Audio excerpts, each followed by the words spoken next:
42. I am Rob, and today we have a very special guest. Actually, we have two special guests. Usually this show is about, movies, video games, all that kind of stuff. But I wanted to bring this person on and his cousin because it's a situation where I feel like his story is something that not a lot of people know about, and he experiences things that a lot of people aren't aware of.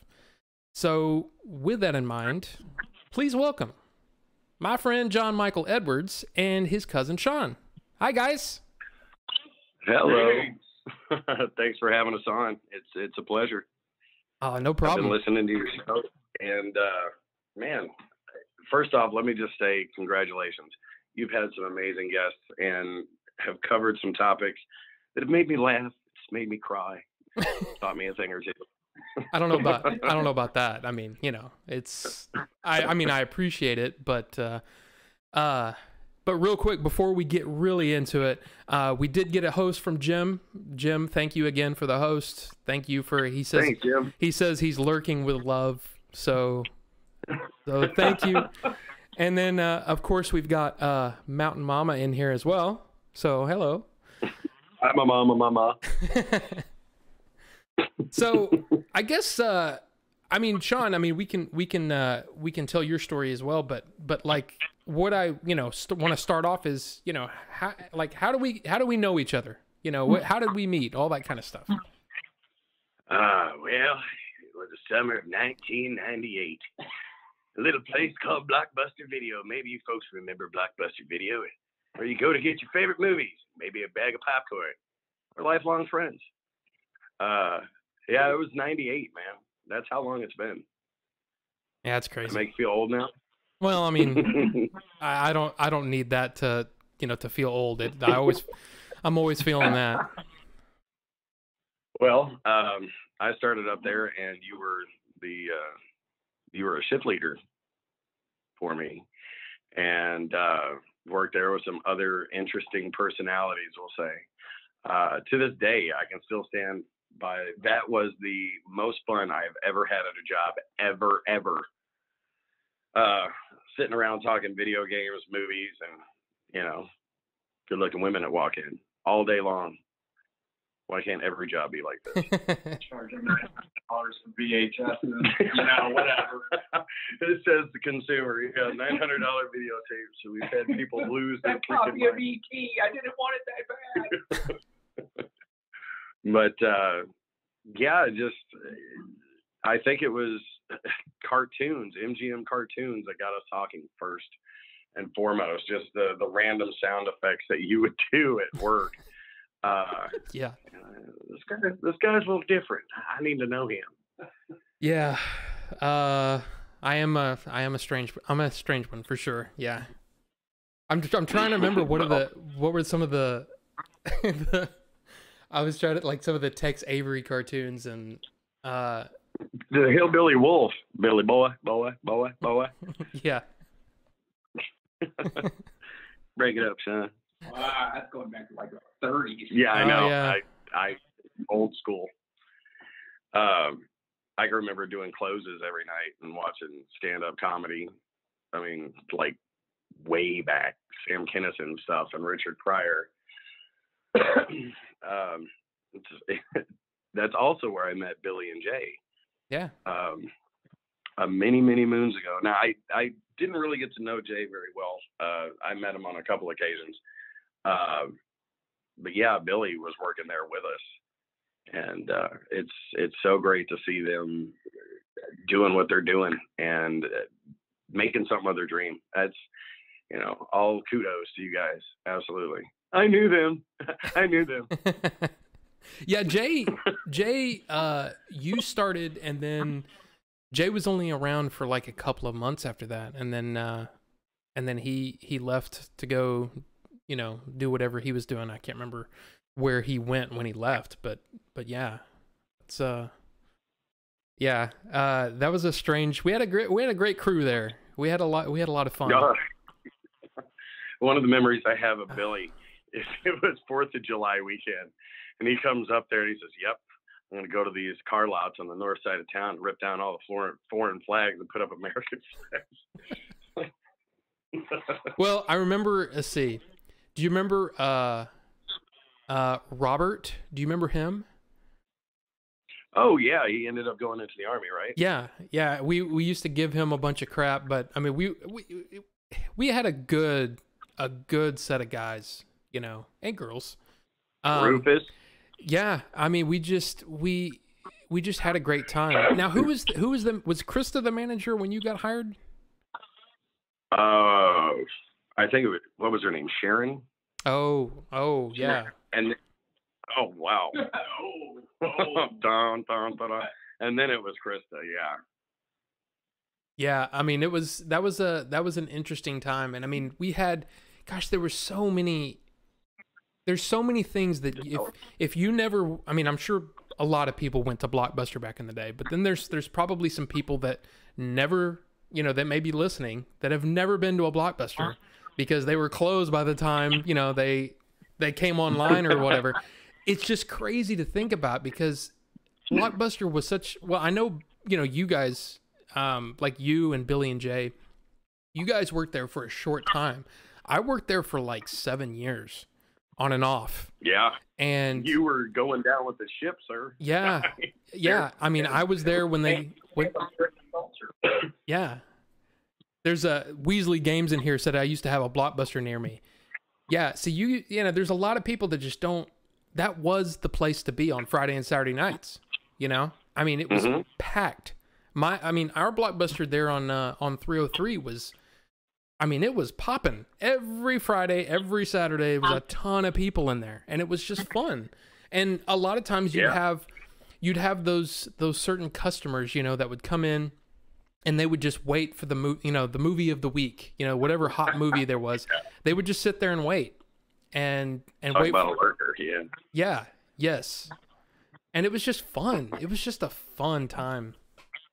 I'll tell you what was not fun working there, however, when all 236 freaking Pokemon came out with accessories and those badass kids. Oh my God, sorry, I'm still reliving. I digress. Yeah. I have PTSD. That's right.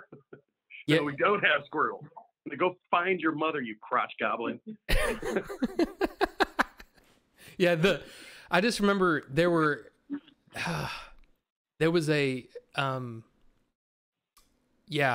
a lot of weird stories and weird things with kids. I remember when I first started there, this is, I think even before, I know before your time, it may be before Jay's time, we actually had like a little kid room over there.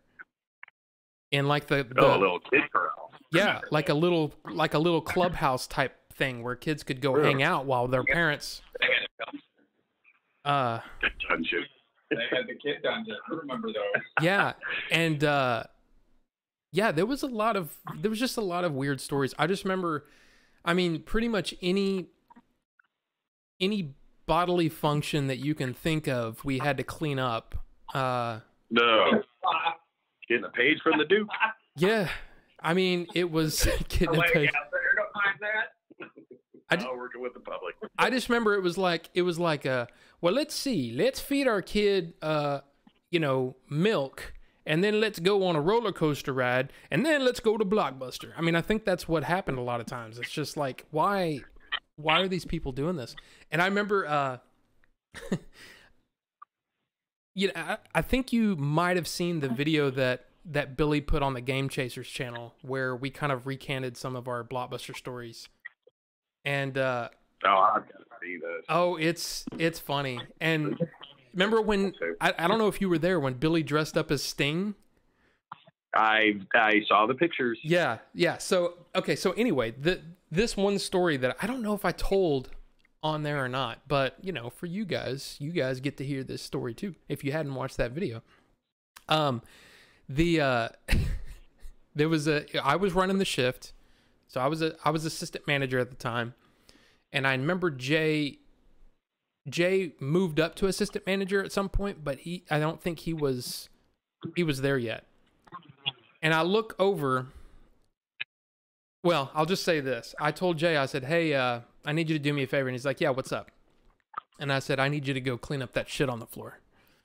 And he goes, what is it? And I said, it's shit.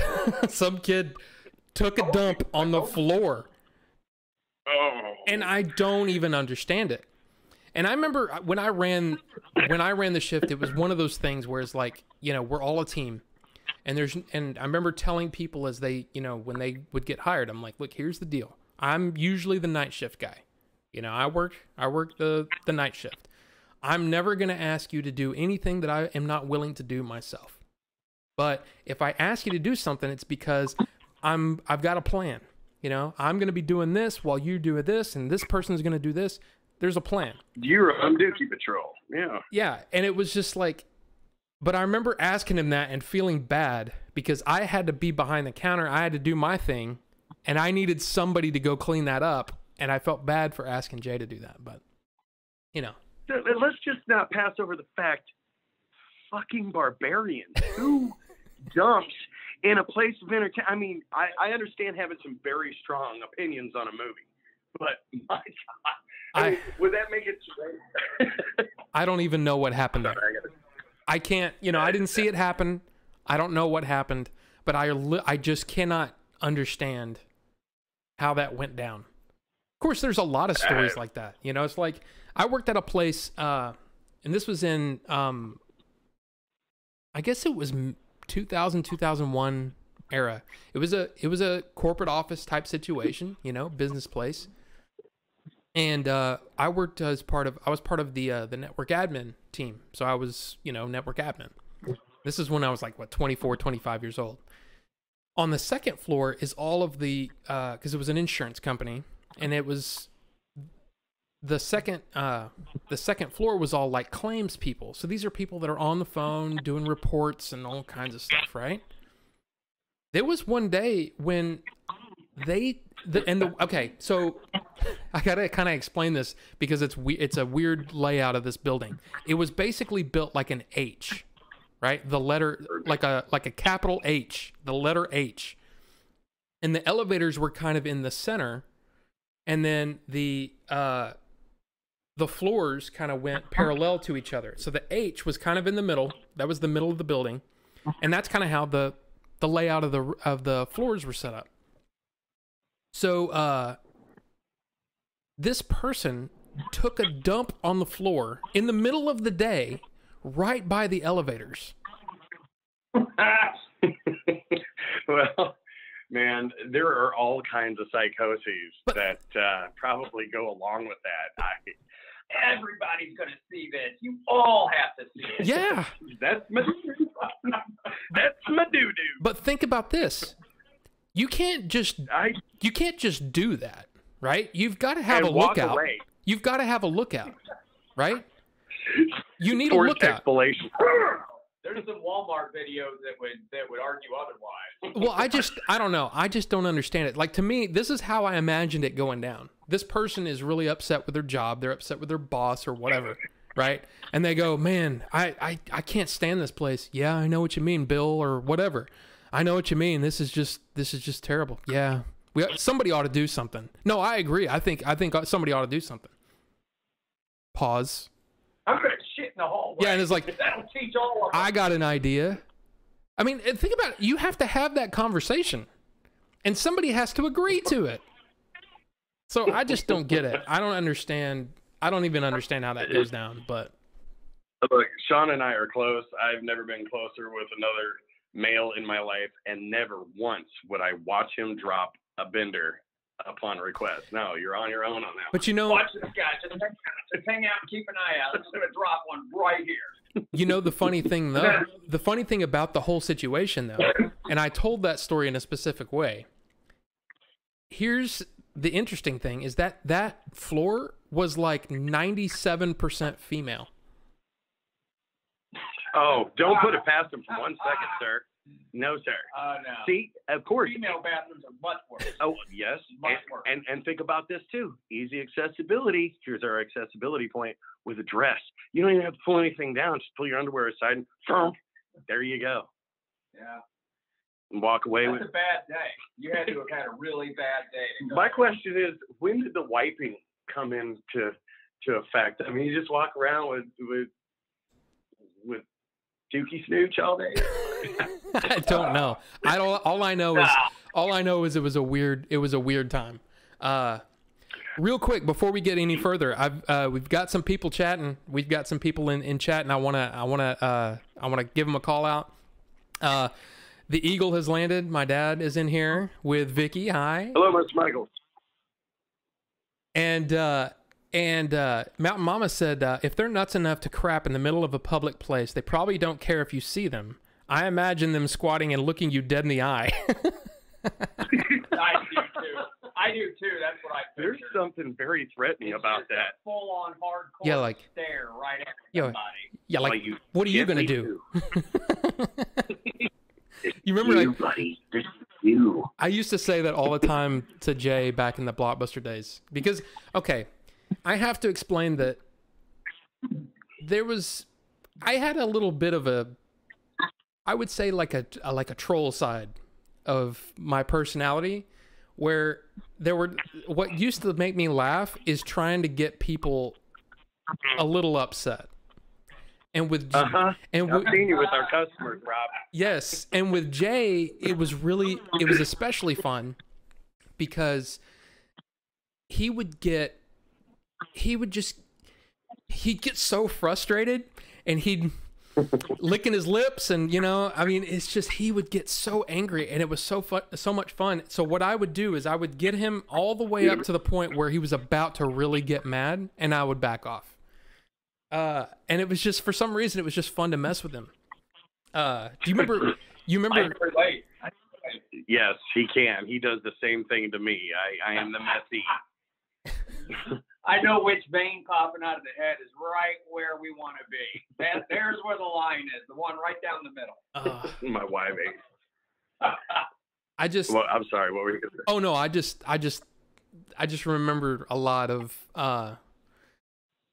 just he'd be, and you can't see this, but the thing that I used to do is he'd be telling a story, and I would just come up behind him as he's telling the story to somebody else, and I'd be like,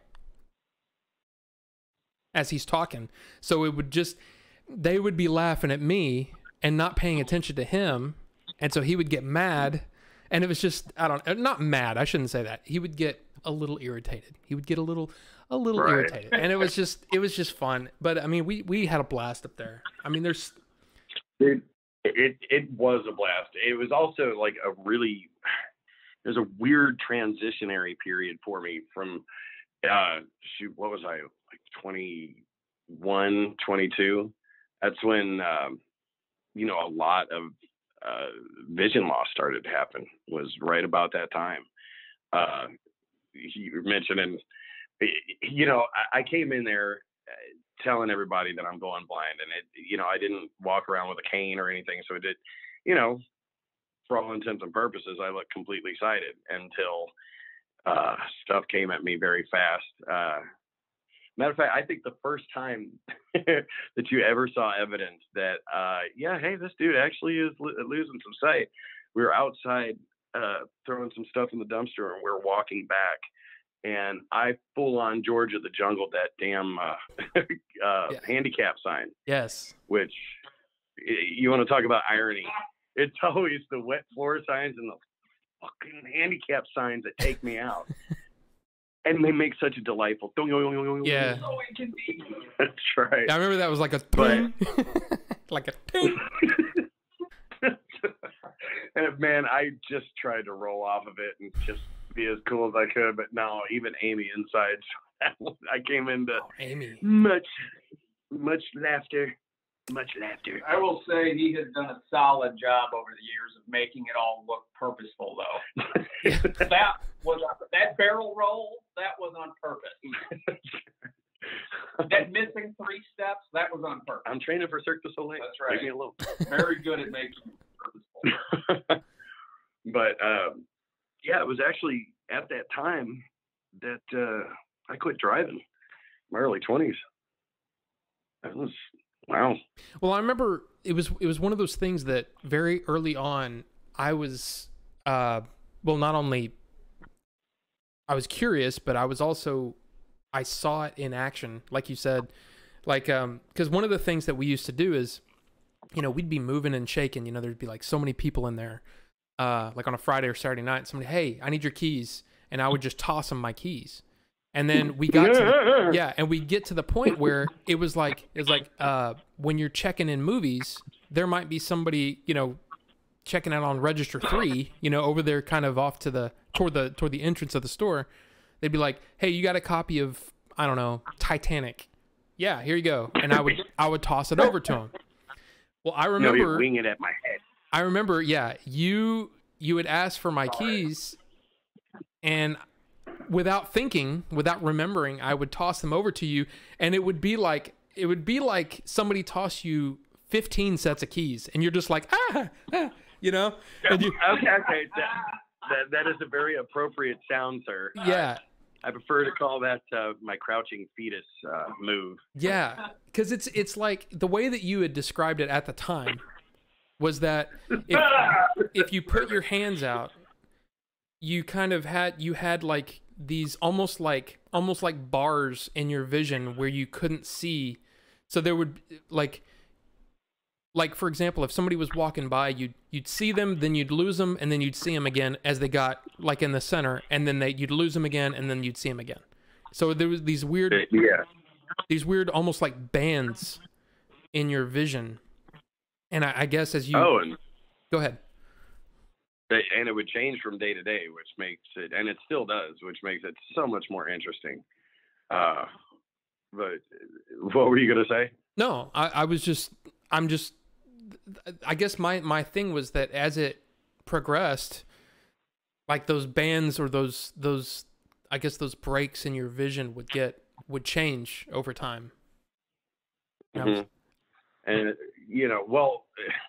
I just kind of blurred that, and then I went blind. I do have a degenerative eye disease that runs in my family. It's called X-linked retinitis pigmentosa. It does degrade over time. It is a deterioration of the retina. And at that early stage in my 20s, like I said, I stopped driving pretty early on because I got into a pretty bad wreck, and I figured, well, how important is driving if I've got, a body count on my conscience? So, but at that time, I also spent a lot of time denying the fact that I had eventually would lose my vision. And where I stand now is I don't even wear glasses anymore because the correction to my acuity is not worth the amount of field of vision that I lose because of my Coke bottle glasses. So I have no central vision at all. It's just kind of like the best way I can describe it is, people think, oh, you're blind, you can't see. Well, the nearest approximation would be putting either gauze or a light white t-shirt over your eyes and looking around. You can still see light sources. You could see shadows moving in front of the light sources, but absolutely no clarity. So the center of my vision is gone, and it's not black, contrary to popular belief. It's actually kind of white. It's whited out. And if I were to pay attention to my blind spot, it sounds crazy, but in cartoons, when a cat and a dog will get into a fight and there's that big cloud and it's just an undulating cloud, that's basically what I see all the time. It's like a really bad acid flashback or something. I don't know. But it's in the entirety of our friendship, you have seen this degrade more and more. There was a short time that we lost contact when I went down there to the school for the blind and came back and had the restaurants and stuff. That's when we reconnected. There was already such a large vision loss at that time. It was kind of an adjustment, if I remember for you. Yeah, from my perspective, it was like, just trying to, at least from my perspective, is like, I just wanted to know what it was like, because, it's funny, you and I had the conversation once, that, what would you rather lose, your sense of hearing or your sense of sight? And you and I had agreed that, my sight isn't as important as sound is. It's always been God, that. to be left alone with my own thoughts and not hear music. No, thank you, sir. Yeah. I mean, for me, that's just, and I'm not saying that, look, I'm not saying one's better than the other. Trust me. But it's, it really is. But it's one of those things where for me, I just I couldn't deal with it. That would be very difficult for me. But the way that, and this is something that I want people to understand, is that, there's a tendency when you hear someone's story, whether it's no matter what the story is, I got in a wreck and I was whatever the story is, you have a tendency you have a tendency to pity, and you have a tendency to overcorrect. I mean, there's a weird like for you had told the story that it cracked me up, that you had said something along the lines to someone that, hey, I'm visually impaired or something like that. I'm legally blind, and they started talking louder to you. Like that helped. All the time. Right. There was a time, Sean, this was something I wanted to hit upon later, is Sean, through his job, gets to travel extensively. And, before I go blind, he wanted me to see some stuff. So he took me out to LA. We went to Hollywood and went on a Sony Picture studio tour. Well, on our off time, not at the studio, we were down there at Venice Beach. And I guess there's this iconic guy that juggles freaking birds or something. And we walk up, you tell this story. You're the one, he was my white knight. yeah. I was the active puppet. It's funny. People don't know how to respond, right? Especially if John's not wearing his glasses. And that was a conversation we've had over the years too, is when he's not wearing his glasses or using his cane, people judge differently than when they see the cane or see the glasses. It's like, it's automatically, he could see just fine. And we had a situation on Santa Monica Pier that somebody just showed up and stuck a parrot in his face. Freaking hate birds. And he just about swatted this parrot across the street. And the guy didn't believe it. He's like, no, he swatted at it. I was like, so we had this argument for 15 minutes with this guy about what blind really meant. And then he started telling us about his child with Down syndrome and how he can relate. And we're like, well, no, I mean, I don't know if it was an empathy trait or what he was going for there, but that's the way the general public will initially interact. There's this split second of, do I judge him or do I feel sorry for him? And then you can see that look on their face when they shift one direction or the other. Right. And then there's some that are just flat out denial. That just no, that doesn't exist. That doesn't happen. Look, he moves around fine. Sorry, I don't run into too much. Yeah, stuff. Sorry, I'm not the token blind guy that's just wandering with my arms out in the middle of the street. My bad. Well, and it's funny, you just touched on something, and I want to throw that out there. It's one of those things that I took offense to it. Look, I'm not I was going to say I'm not in any way disabled. I am a little bit. I mean, I can't do some crazy, I can't do the crazy MMA stuff that I used to do. But with my condition, one of the things what would happen is I would tell my story or a little bit of it, and they would immediately tell me a story of something they went through. It's like, oh yeah, well, I stubbed my toe yesterday, and it's wow, and it's a weird automatic kissing time, right? But in a way, if you think about and this is okay, we're going to get into weird psychology side here, but to me, I started to see what they were doing. They're just trying to understand. And in trying to understand, they're trying to tell you something that they went through. So there's a relation between the two of you, and you see this a lot. You see this a lot. I mean, let's be honest. With the Black Lives Matter thing, I don't want to get too far into it, but that you hear that a lot. You see, a lot of other people, white people, telling their story, and in a way, it's one of those things where it's like they're not trying to one up you; they're trying to relate. No. And in a way, they're trying to find a common ground. Right, exactly. And even though that I don't agree with the you know, white people going, oh, well, what about me? You know, it's not like that. But at the same time, I understand why they're trying to do it. But at the same time, when someone tells you something that they're going through, your job is to have empathy and not pity, but empathy, and just go, oh, well, that, you know, well, is there anything I can do to help? And I feel like, well, if people did that more, maybe, you know, we'd have a better world. But hey. Absolutely. If people would ask more questions, I think, than to try to take that comparison road, because I think you're right that they try to find the common ground. Right. But there isn't a lot of time spent asking questions. Well, and I think that's just look, I've done a lot of thinking about this, and then John, I know you have too. It's weird how we almost have to be, you know, if you're telling a story like that, you almost have to be, you have to know it's coming. It's gonna look in 3, 2, 1. Here we go. I'm gonna hear your story now. I got a dog that's blind. Right. You're gonna. That's awesome. Yeah, but at the same time, it's just one of those things where I think it comes from a good place, but it's just one of those things that, you know, dude, you have to deal with it a lot more than I do. So. Well, and you know, you compare that, you compile that with the fact that I was in denial for a long time. I can still do this, I can still do that, until I bust my face over. I can't do that anymore. Go skateboarding. A lot of time, you know, yeah. Pity is, I absolutely hate pity. And my fear that I would be pitied forced me to do things well outside of my comfort zone.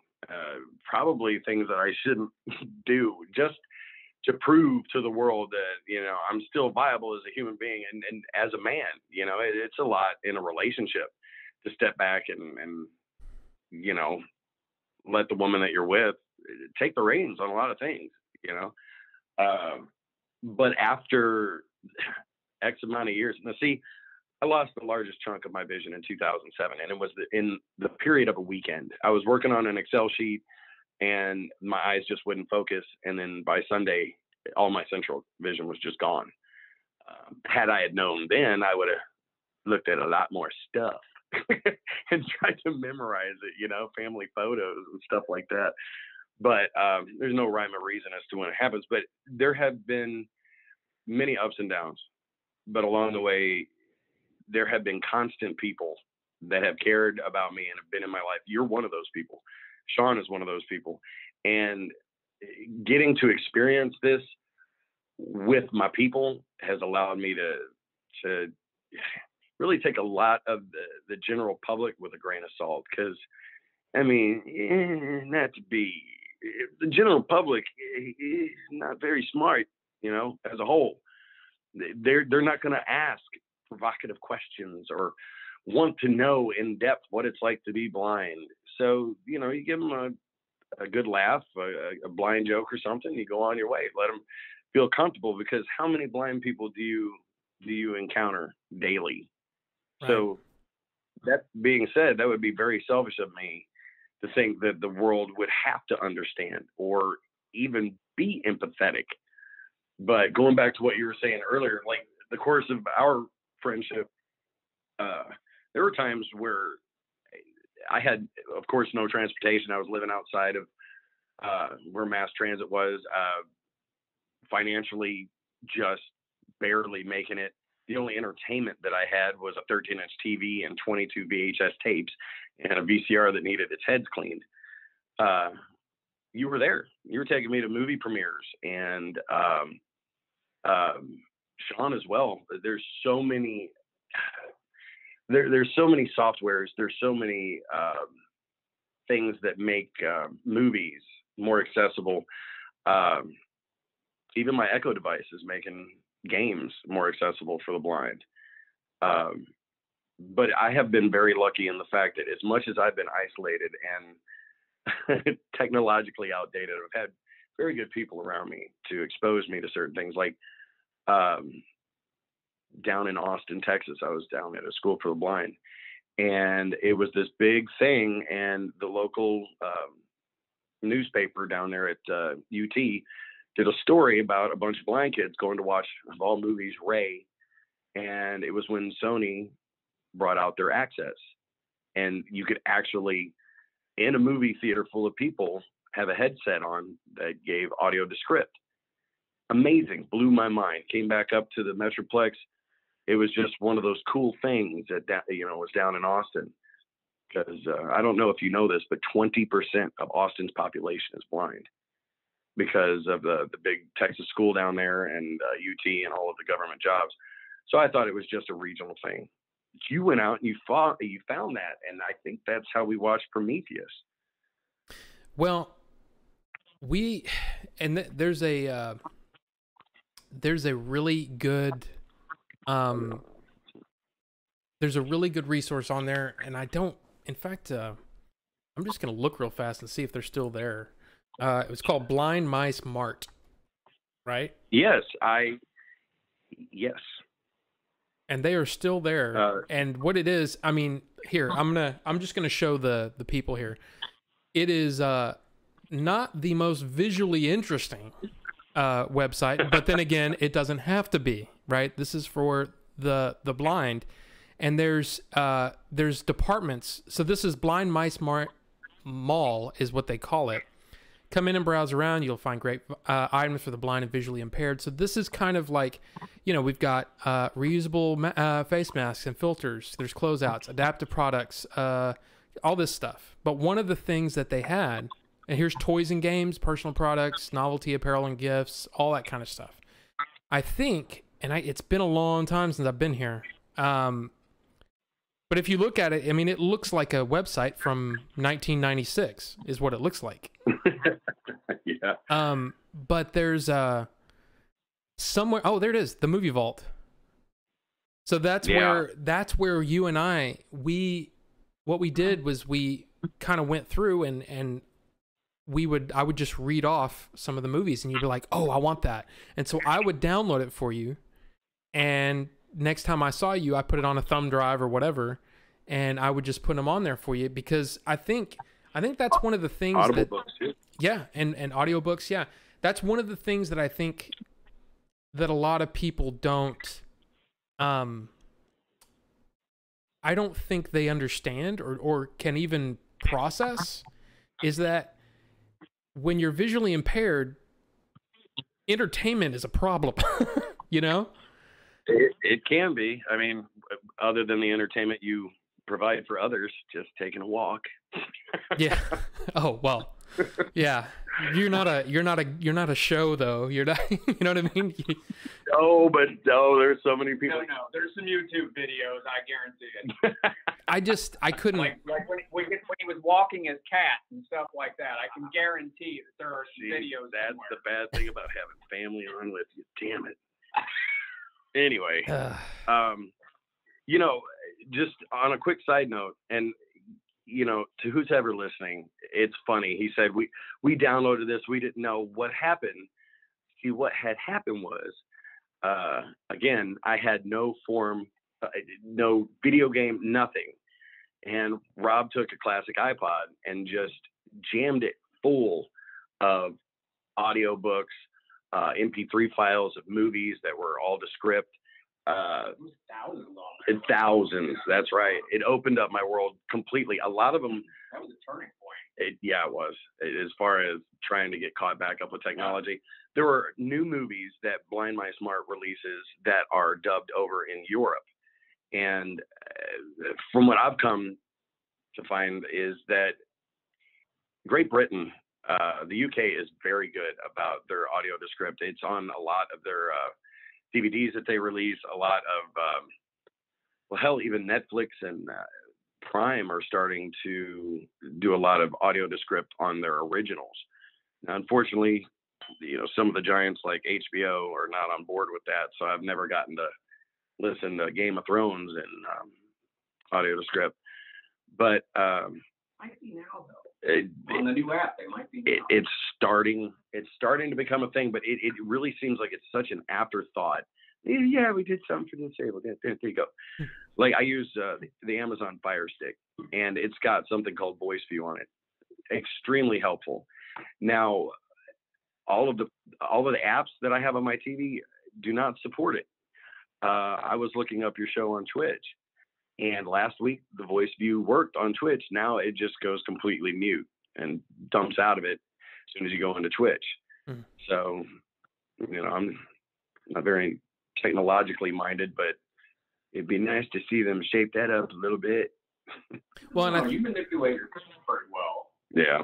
Well, Apple. No way. I can't even understand what you're looking through on your phone. I can't keep up with that thing at all. Well, you learn to listen to certain keywords or whatever. But Apple has done a great job on their iPhones. It's very blind friendly.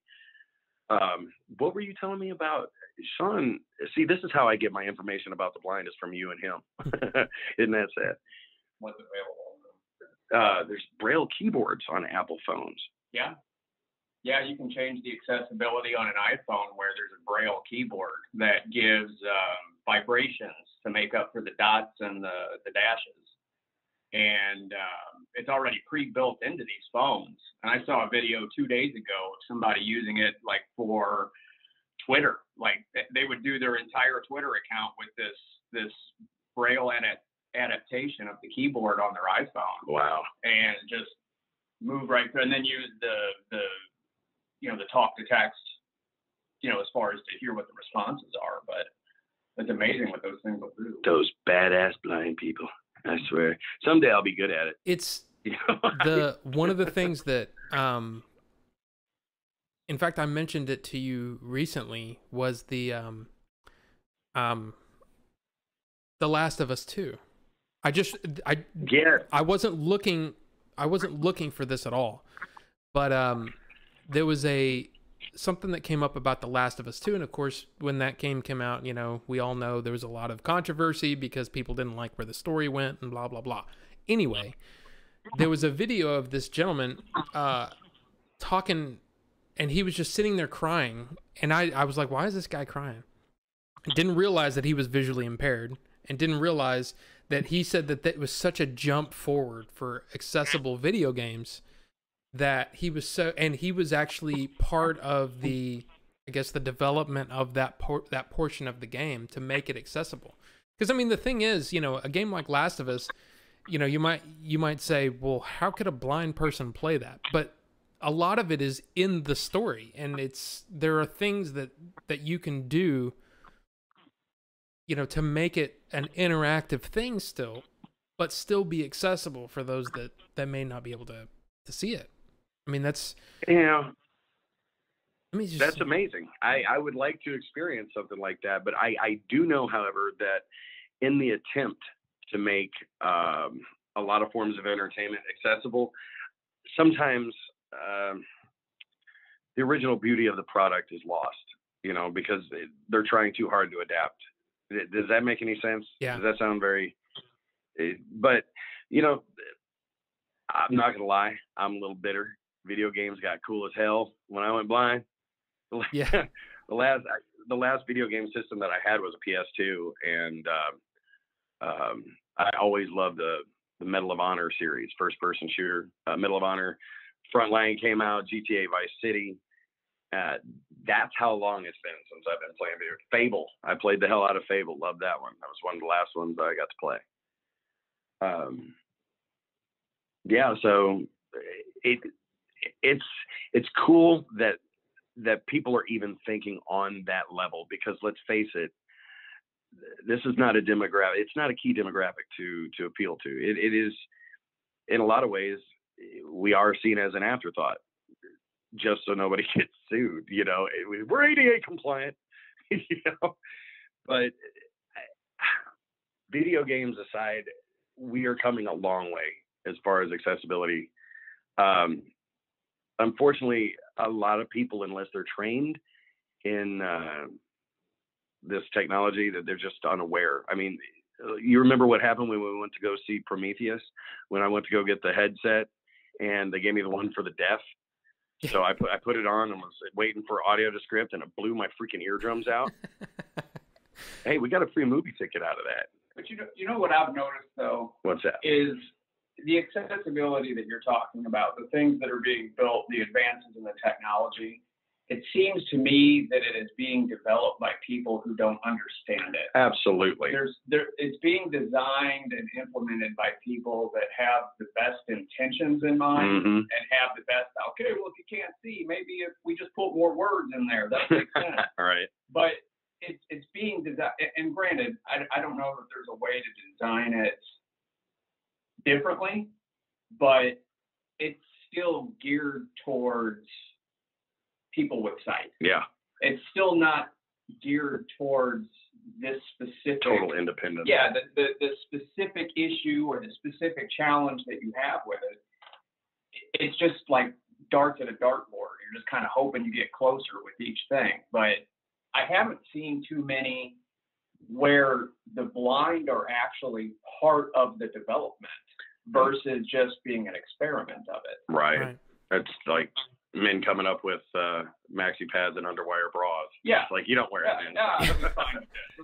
That's right. Plug it up. Well, that's, I just, on the, I showed the Twitter of Steve Saylor is the guy that he said, I recorded my reaction when I saw the accessibility settings in The Last of Us Part 2 for the first time, thinking it would be a fun video for posterity. I did not expect this.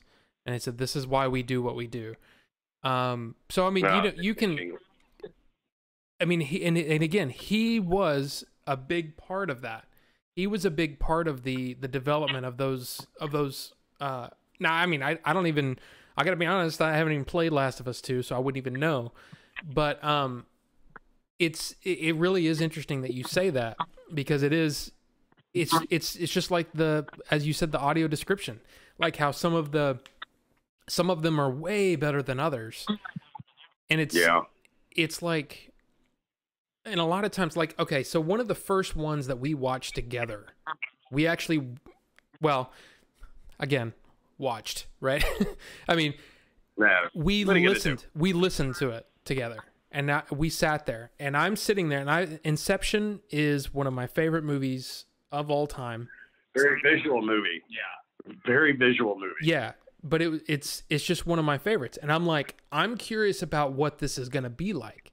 So we were sitting there and we're playing it and they're describing it but I'm not watching the movie. All that's up on the TV is the progress bar, for the audio file. And I'm sitting there and I kept having to pause it to say, okay, they didn't even come close to describing what's going on in this scene. And I would break it down for you, and I would try, because I was trying to explain it in a way that, because I know John's a reader, I'm a reader, and in that there's a way that you can describe action in a way that makes sense and it paints a picture. And so, oh, absolutely. When we would, without being too much, right? There's a fine line where it's not too much, but you get the full picture of what's going on. Right, but it still allows your imagination to run with it. And that's what I was I was attempting to do when we watched Inception, is to try to give him that, because it was that movie is beautiful and dreamlike in so many different scenes, and the way that they go, yeah, the buildings folded up upon themselves, and you're like, that's it? That's all you got? Come on, there's so much more. Yeah. And I was telling you the other night, it's funny that a lot of the voiceover that is done in the UK seems to be so much more fluid, so much more descriptive, so well timed. Maybe it's because they came up with the language. I don't know, but they use it well, and it is very descriptive. Unfortunately, some things that are dubbed for Netflix, very choppy, very redundant. She takes a deep breath. Oh, that's what that was. Oh, thanks for telling me. But again, it's a very small demographic. And unfortunately, you have to have a loud voice to be heard. And I've been to some blind conventions. Blind people can be pretty freaking loud. So it's starting to be heard. And there are so many things available out there that I have no clue of, because I'm, still stuck in the Stone Age technologically in a lot of ways. But I mean, prime example of people not knowing their own industry. We were at Sony Picture Studios during, what was it, Pompeii? Yeah, we were previewing a movie. Yeah, we were in the private viewing theater or whatever, and I mean, it was so new, they didn't even render all the graphics yet. There was a lot of green screen. So we're there at Sony Picture Studios, and I asked the little valet or usher or whatever, hey, do you guys have the Sony access? Let me check with my manager. So they run off. Nobody in-house have ever even freaking heard of it. We were in their headquarters and they hadn't heard of it. Yeah. So what was the response? Yeah, we got another room we can stick you in to do something else. Here, play with some Tinker toys while the big kids watch the movie. Here's some building blocks while everybody watches the movie. That's right, like the child dungeon at Blockbuster. Yeah, that's kind of how they treat it. Well, it's that yeah, and I think a lot of it is, you know, just knowing. I wouldn't even say knowing, but just kind of extrapolating my view of how a lot of big business works. It's got to be, you know, you've got your movie division, you've got your television division, you've got your you know, home video division, and then way down in the, you know, at the end of the hall is the accessible division, right? And you know, it may be a department of 3, you know, or 2. And that's probably what happened, you know, but it's still one of those things where there's a frustration that comes along with that. And it's almost like, I don't know, there's a part of me that thinks, and again, knowing a lot of how some of these big businesses work, I guarantee you when they first started it, it was probably, we're going to put a lot of effort into this. And then as they went along, it's like, okay, well, let's plow through this movie, you know, let's do it. Yeah, and they're just reading off a script and somebody is queuing it up at a certain time in the movie. It's just like, I think anybody that creates, you know, you kind of, I mean, the goal, of course, is to try to appeal to as many people as possible, but there's good intention. I urge you, if you're a content creator, to try to keep that in the back of your mind, that there's people that may be experiencing your content that aren't experiencing it the exact way that you expect them to, and that maybe you should take just a tiny bit of time to, oh my gosh, because like I said, that Inception one was infuriating to me, because I was like, yeah. It's like the kid version of the kid book. Well, they walked down the street. Yeah, they walked down the street with this in their hand, and they were doing this, and they were, you know what I mean? Do it in a way that, and again, you're almost having to, you would have to hire somebody that's a writer, and that knows how to, you know, tell a story with language instead of just an action. He lifted his hand. Why? Why did he lift his hand? Why was he? You know what I mean? Do it in a way that's, I don't know. It's something else I was thinking. You know, a lot of these movies, like say we went and saw Inception, and they had audio to script available there in theater. Why then can that same audio content not be transferred to streaming?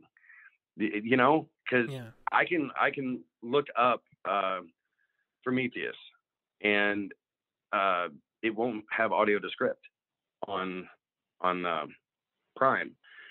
Like I said, most of the stuff that they do have in the script are their originals. But I mean, if the audio file is already out there, why not have it available somehow? I mean, I don't know how that would happen, but I think that's just a situation of going back to the not having enough of a voice. I mean, how often do you hear anything on just general life, just the regular day-to-day normal life? How often do you hear a commercial, see a commercial, hear a conversation, anything at all that revolves around being visually impaired? Absolutely nothing. Yeah, but there's plenty of closed captioning, deaf people. But there's absolutely nothing. Sorry. Wait, they wouldn't hear it. It's no big deal. Yeah. But they get better coverage, a lot better coverage. Well, that was really a joke, by the way. I feel like a total turd. No, it's a joke. Yeah, no, yeah.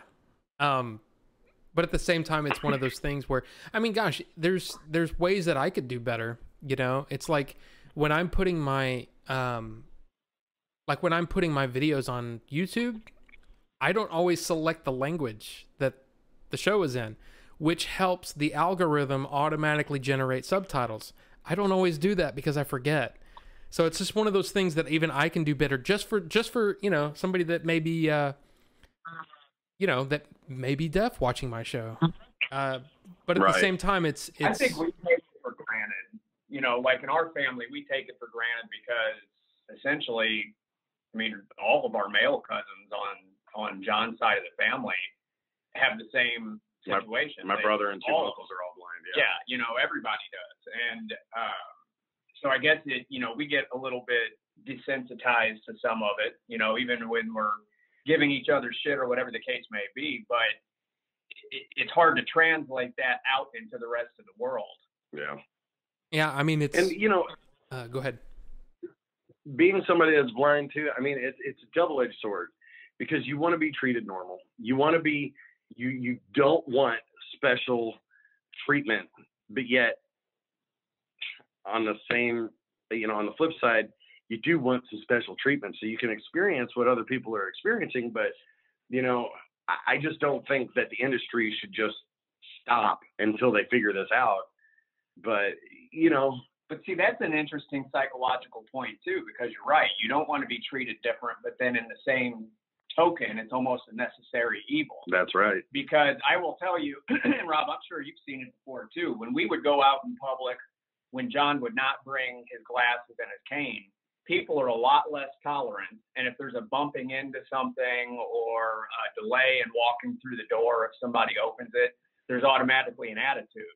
Yeah, but all of a sudden you throw, a pair of glasses and a cane in there, and you've got people dancing around the parking lot trying to open the door or avoid walking in the path of the stick. Man, don't touch him, don't touch him. The whole mentality just changes because you've gone from making it, apparent to not making it apparent. So it really is a double-edged sword as far as that acknowledgement without it turning into pity. Yeah. I mean, there are places that I'm comfortable going without my cane, but I will carry my cane and wear the glasses for other people's benefit. You have to. Sean and I were up at a convenience store a couple weeks ago, and he got me into a fight. He's trying to goose ladies in the gas station. Chick on a stick, man. She was in the wrong place at the wrong time. So I was going to get the lid for my soda, and I had my cane fully erect out in front of me, and I just scooped her on up, and I guess she was sucking face with her boyfriend, and of course I'm oblivious to all this. I'm just thinking, nice cold Dr. Pepper, and here's this guy kind of puffing up to Sean, and he was confused. You could see there was a level of confusion on his puffing up. He couldn't tell if he should be saying something and starting some trouble, or if it should be directed at me, or if it should be directed at him. And then the stick came into play, and he saw the glasses, and he's like, it's okay. Yeah, he's trying to.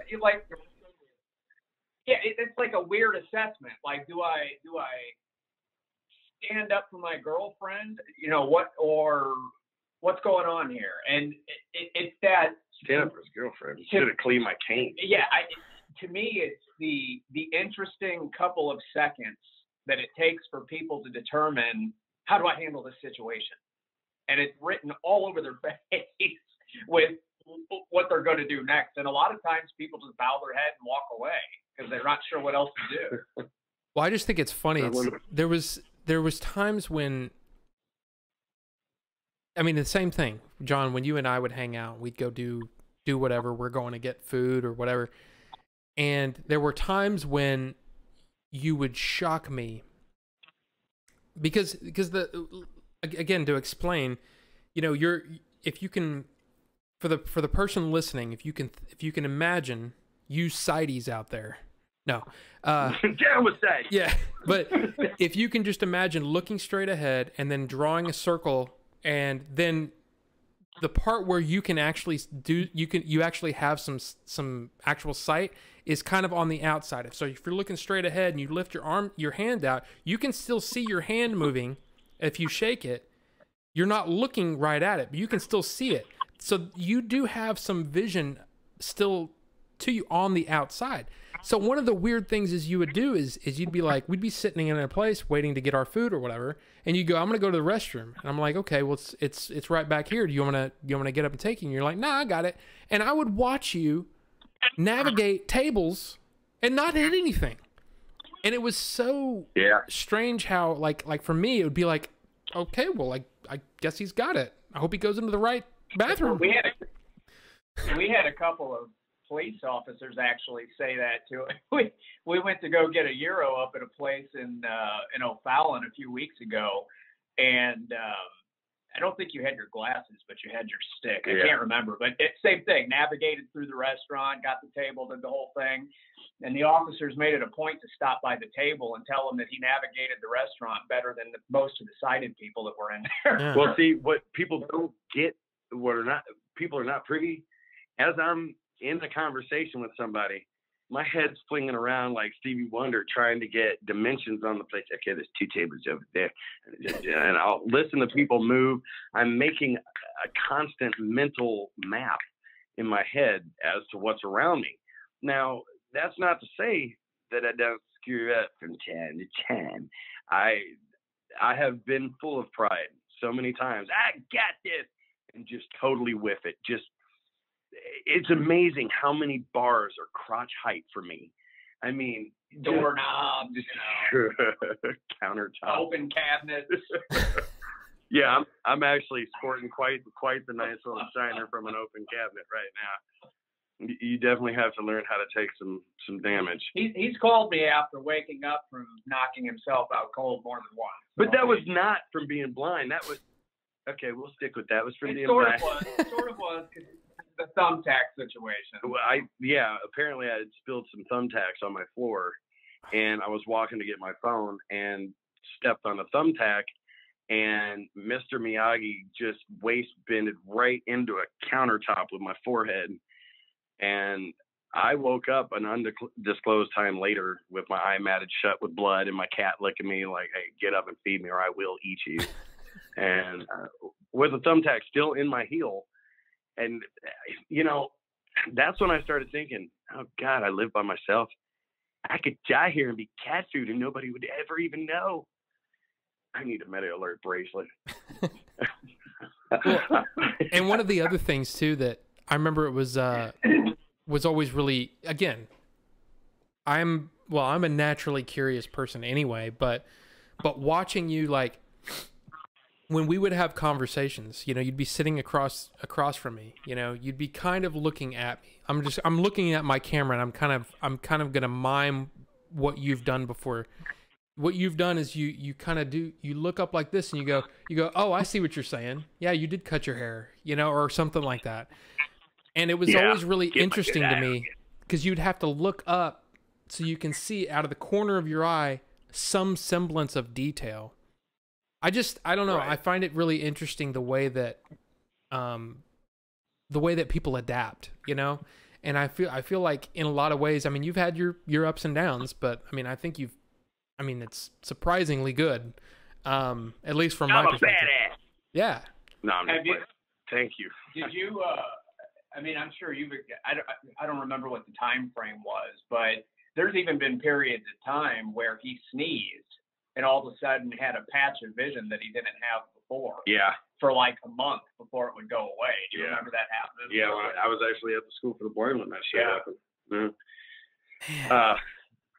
Strange things, and just when you think that you've got it down, a different lighting situation comes in, or even nutrition, believe it or not, has something to do with how I see. Well, the numbers are in.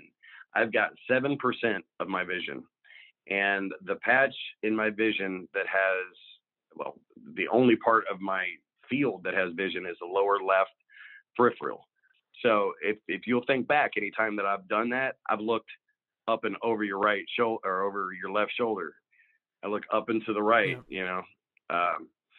which I have to admit, being sighted most of my life and then going blind, it is very important to me not to look blind. I don't want to be all googly eyed and looking everywhere. And so I actually test myself, and I used to blindfold myself and work out my eyes so I wouldn't get the cross-eyed thing, because if you don't use the muscles in your eyes, they atrophy, and that's starting to happen.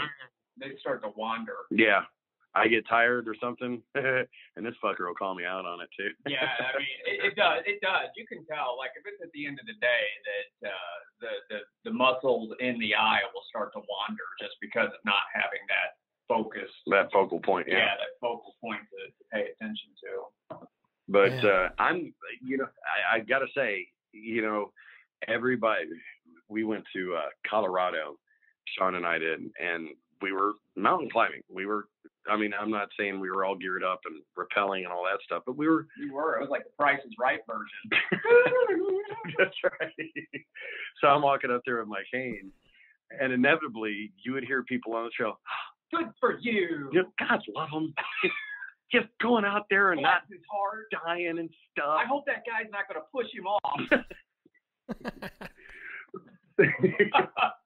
But it's. But you know what? That created a different anomaly too, because to the point of sound and feeling and everything being more sensitive, we decided to go climb onto just shy of a 14er. And he's wearing T-shirts and a pair of shorts with the wind whipping around and everything up there, and then wondering, like, I don't know if we can continue. Yeah, it's pretty rough up there. Whenever with that level of sensitivity to sound and feel, with the wind whipping as hard as it is, and the cold, and it was an interesting experience. Absolutely, it was. But I mean, people's natural instinct as well is to empathize. And I just couldn't imagine. Wow, you're such an inspiration, really, because I never really tried to be. Whether it's going blind or losing an appendage or something like that, people are very resilient by nature. Take the individual out of it. By nature, people are pretty damn resilient.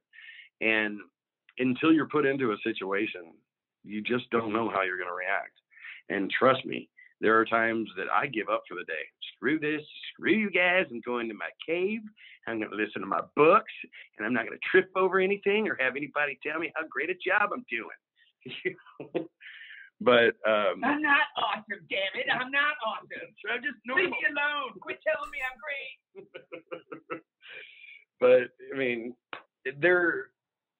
I think it's important to know too, because at this point in the conversation, there has to be people and I know we run into people all the time that don't even know what RP is. And I've spoke to people over the years trying to explain the situation and what it is. And a lot of people come up with the same mindset that there should be a cure for it. There should be a fix for it. Why can't you do an eye transplant? And people don't seem to understand that it's your body attacking it. So even when you do those things, your body's going to reattack whatever they put in there. But I have yet to run into anybody that even knows what it is. I will say, they think it's an accident. They always think it's something like an accident. Yeah. Or like what happened. Well, I've had fun with that too, especially when I was taking cabs.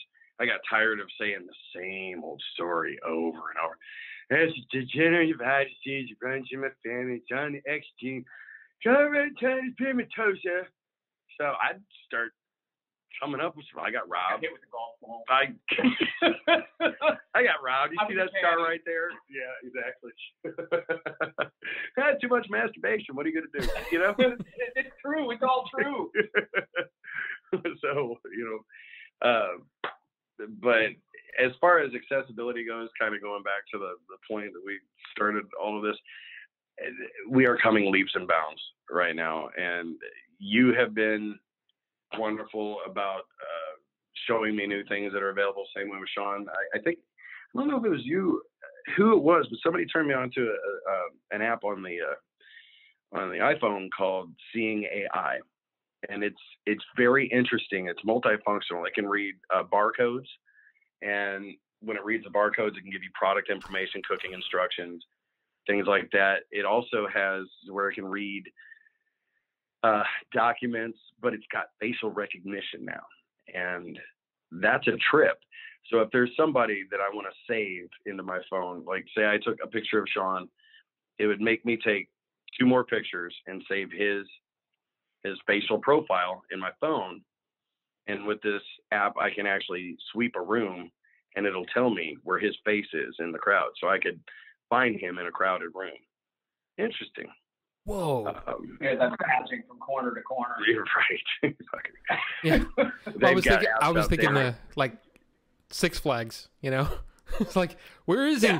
They're like, there's like 700 people in this photo. I can't, you know?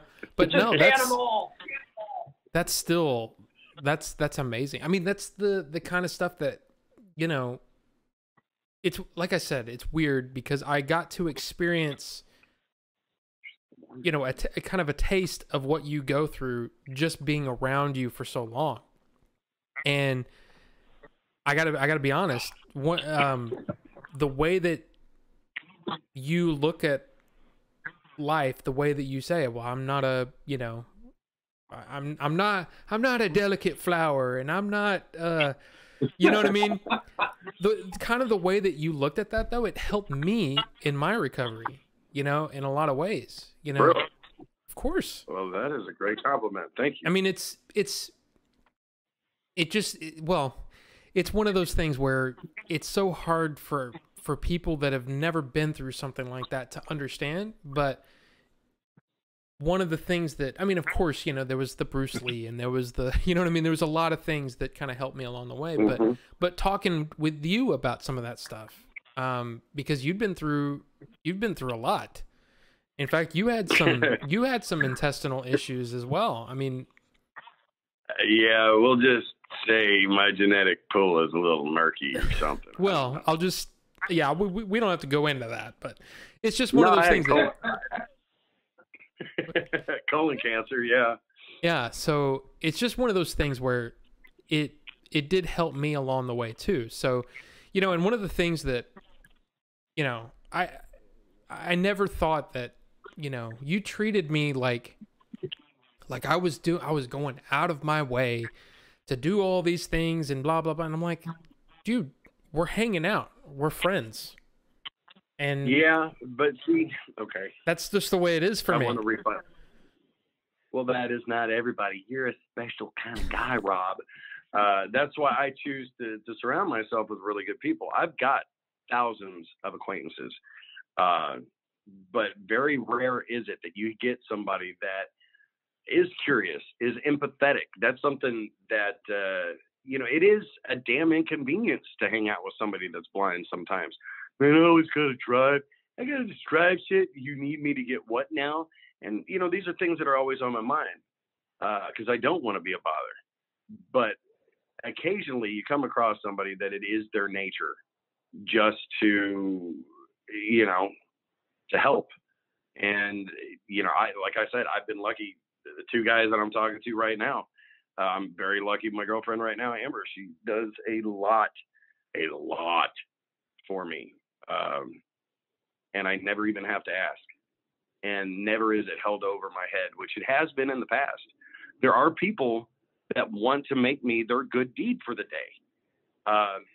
You know, by God, I'm not even going to go into specifics, but there are people that just cannot wait to tell someone else how they made a difference in this blind guy's life. You know, and you quickly get to discern the two from one another. And a lot of those people are just chaff. I just cut them out of my life. I don't need to be somebody's good deed. I prefer people who want to hang out just because, you know, I'm kind of goofy. And, yeah. Well, I mean, that's kind of how I looked at it. It was like, But I won't lie. It did make me feel good to help you, but I didn't look at it as like you're some charity case. I looked at it as, well, I'm helping out my friend. It's like helping a friend move. That's how I looked at it. It's like a lot of people might say, well, hey, I helped him move, but a lot of people would just say, yeah, I helped him move. It's not a big thing. We hung out, and I helped him move, and that was it. And that's how I look at it. I don't know. That was one of the things that always used to bother me. Not bother me, but it shouldn't say that. It's just that it was like, I was like, I don't see what the big deal is. We're just hanging out, man. I know. I am very thankful though, because, dude, that time that we were going out and grabbing stuff to eat when I was in that little apartment that looked like a no-tell motel. Yeah. With the exception of shaking hands, I went damn near 3 years with no physical contact with human beings, like hugs or hanging out on the couch, touching. I was extremely isolated. And you were my only outlet. I mean, shit, Sean spent multiple hours on the phone with me, but as far as people I'd go out and hang out with, you were it. And what always amazed me is how excited you were to introduce me to new things, and to you would come to me with ideas for me. I don't know. It was rare. It still is rare. And I get to be on your show. Well, it's. Look at me now, I'm a star. Well, what's funny is that like I said, it was that period where I was at the time I was laid off, and it was like, well, gosh, I have this opportunity to hang out. I never get to hang out with John. We were always, you were busy or I was busy or whatever, and it's like, I've got we always had something to do, and we just didn't get to hook up. So it was fun. It was fun to be able to hang out and all that stuff. But then it started to become a thing where the more I learned, the more curious I got, and the more I wanted to just help. It was just like I remember there was one thing where I found and I haven't looked into it much more since then, but I remember telling you about it, and I sent you something. But it was about it's sort of like an implant where it hooks into your retina, and it allows you to see. Now it was almost like if you could imagine like a black and white CCTV, you know what I mean? Like the Blockbuster tapes, those CCTVs that we had back in those days. It's like that quality. But then I watched a video of a guy experiencing it, who I don't know the whole story. I don't know if he had never been able to see, or if he was, like you, were degenerated over time. But you could see the look on his face. He was just like, oh my God, I can see. And it's like, man, the technology is getting there. And I feel like we're going to get to that point. It's also kind of funny that, VR has been just such a big thing in gaming right now. So it's like, it's one of those things where, people that have vision are putting these big things on their head. So it's almost like, in a way, it's normalizing that possibility, that future where somebody that's blind may be able to wear this headset and go about their life. You know what I mean? Right. And I mean, it is important to keep in mind that there are several different afflictions of the eye. People with cataracts or different lens problems. We are at the place that these can be corrected by laser surgery. Everybody asks me, oh, can't you have laser surgery done or an eye transplant? Best of my knowledge, there is no such thing as an eye transplant because of the extensive nerves that run, I don't know, the entire length of your brain into the back of your occipital lobe or parietal lobe. But with the retina, that's a very dodgy thing. It's on the inside of the eyeball. And yes, those two Korean brothers did pioneer a retinal transplant. I've screwed that up and said rectal transplant. I don't know how many times. That is a whole different surgery. But it was bichromatic, and then eventually it started to. They upgraded the pixelization and the clarity. But the problem that they were having is a lot of the people that they tried this on their bodies were rejecting it. So they're going more into stem cell research now that are harvested from your own, I believe your pancreas, something like that. I've actually been part of several double-blind studies with the Retina Foundation of Southwest there in Dallas. They found that people with retinal problems, there's a deficiency in omega-3, in lipids, fatty acids. So I was taking 24 fish oil capsules a day. That makes for a nice belch. And then I was going to be part of a study here recently, but I'm in this weird limbo that I've got too much vision for some of the tests, not enough vision for others. This one I didn't have enough vision because I couldn't. There's no central vision, no acuity. I couldn't read a letter. But that actually comprised of a very long needle going into the side of your eye and placing I'm a layman when it comes to this, but there is a plant material, a fungus or an algae or something that is light refractant, and it helps the retina somehow.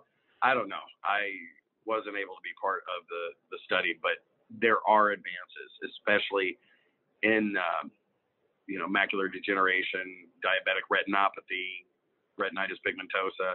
But even if they were to perfect a perfect retinal transplant tomorrow, that is still a gene mutation that it would degrade the neuron as well. So, but they have actually found the exact allele and isolated the mutated gene. So if I had a bunch of money and wanted to, I could actually have that spun out if I were going to conceive a child. So wow, it's just, I guess that's the big question that I have. I was actually just looking at a diagram of an eye, and just looking at, because what it's affecting is it's your retinal artery, right? That it's affecting. No, it is the actual retina itself. Okay. Retinitis, of course, that is affliction of the retina. Pigmentosa. The retina itself has rods and cones that perceive light and color. They are dying off, and it leaves behind a white pigment. So if you were to look at my retina through a scope, the center of my retina is very, very thin and concave, where people's are normally kind of puffy. And you can see white splotches on my retina, and that's where the rods and the cones have just basically died off. So, yeah. But yeah, it's awesome. I love it. Well, Sean, what were you going to say? I was going to say, I thought at one point, John, correct me if I'm wrong, one of the things that we came up with that was like a close second was putting petroleum jelly between a couple pieces of cellophane and looking through it. Yeah. Yeah. That was kind of the closest comparison we were able to come up with. Yeah. Kind of schmurred. Yeah. Kind of schmurred. But, hey, on the upside, when I go into Walmart, I don't have to look at all the fashion atrocities. There are some upsides to being blind. He does miss a lot of ass crack.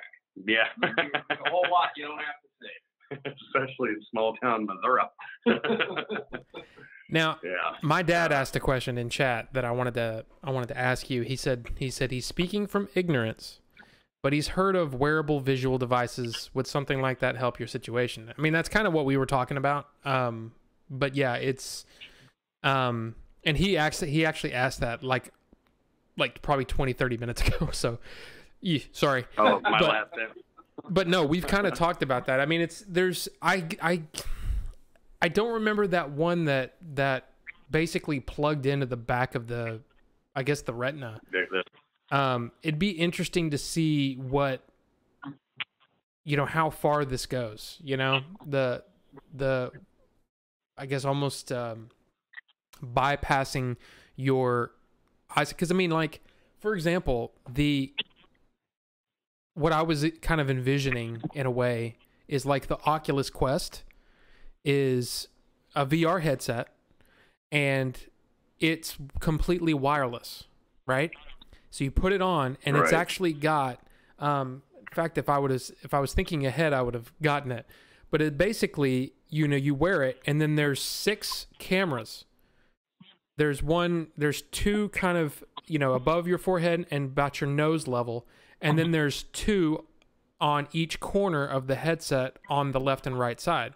So you've got 6 different cameras that basically give you, that's how it forms it can tell where you're moving your head, is it's looking at your surroundings and basing the world that they're building in around it based on those cameras. I can see that being useful if they were able to put that in, it'd basically almost be like a cybernetic, kind of thing where you would plug it in to your head. I'd be interested to see going down that path right there and just kind of looking at some of the very limited scope of neuroscience stuff that I have read. I've wondered so if you can't recreate an image, then why not start looking at the brain's recreation of an image versus what you're physically seeing, right? So in John's case with like the rods and cones, if it's not able to process light, then there's not a way for it to process an image. So there's a lot of times that his peripheral will pick something up, but his brain has created what that image is already. So it's like something completely different than what it is. And, I'll tell him what it actually is. And all of a sudden the picture changes. Yes. Like the shape of it, whatever it was, his brain had already made up its mind and then it changed. Yes, that's true. So if you look at in a situation, if you can't correct or fix the rods and cones, how do you look at changing the way the neurons fire to create an image versus relying on the actual visual piece of it? You know what I mean? I see exactly what you mean. And I mean, this, from my viewpoint, this sounds cool. When I was a kid, I wanted me a cybernetic eye. I wanted to be able to see through buildings. I wanted to shoot laser beams from my eyes. Everything that we're talking about is very invasive. I think technology is a great is like Hellraiser. Right. The thermos and apple. Don't hang your hat on my head, please. But I think the future is going to be bioscience. It's going to be your body growing your retina back, or it's going to have to do with or an echolocation that creates an image. I play a game. I would like to mention this game, by the way. I play a game on the Echo, the Amazon Alexa, that 90% of the players are blind. Pretty much the Echo speaker is indispensable if you're blind. It's so convenient. But it's the first MMORPG that I have come across that blind people could play. It's so simple compared to the video games sighted people are used to, but it allows us to get on and speak with other people, through game chat, using character voices and personas and stuff like that. And it's a RPG game. When people aren't talking about experience and monsters that they've slayed, I mean, they'll go into private chat and it's like a therapy session. So many people with different afflictions of the eye. But there is a kid out there that I play with.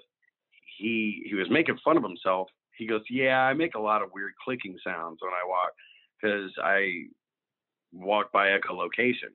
This kid rides a bike and has been completely blind since birth. Okay. That blows my mind. You want to talk about somebody who's inspirational. You talk about that kid, you know, he's been blind since birth. And that really does make a big difference because your whole mindset changes. When I went to that school for the blind,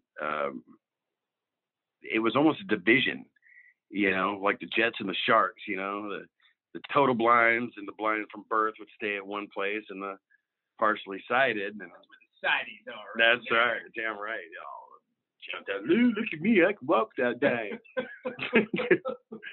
But I know purple. I know purple. That's right.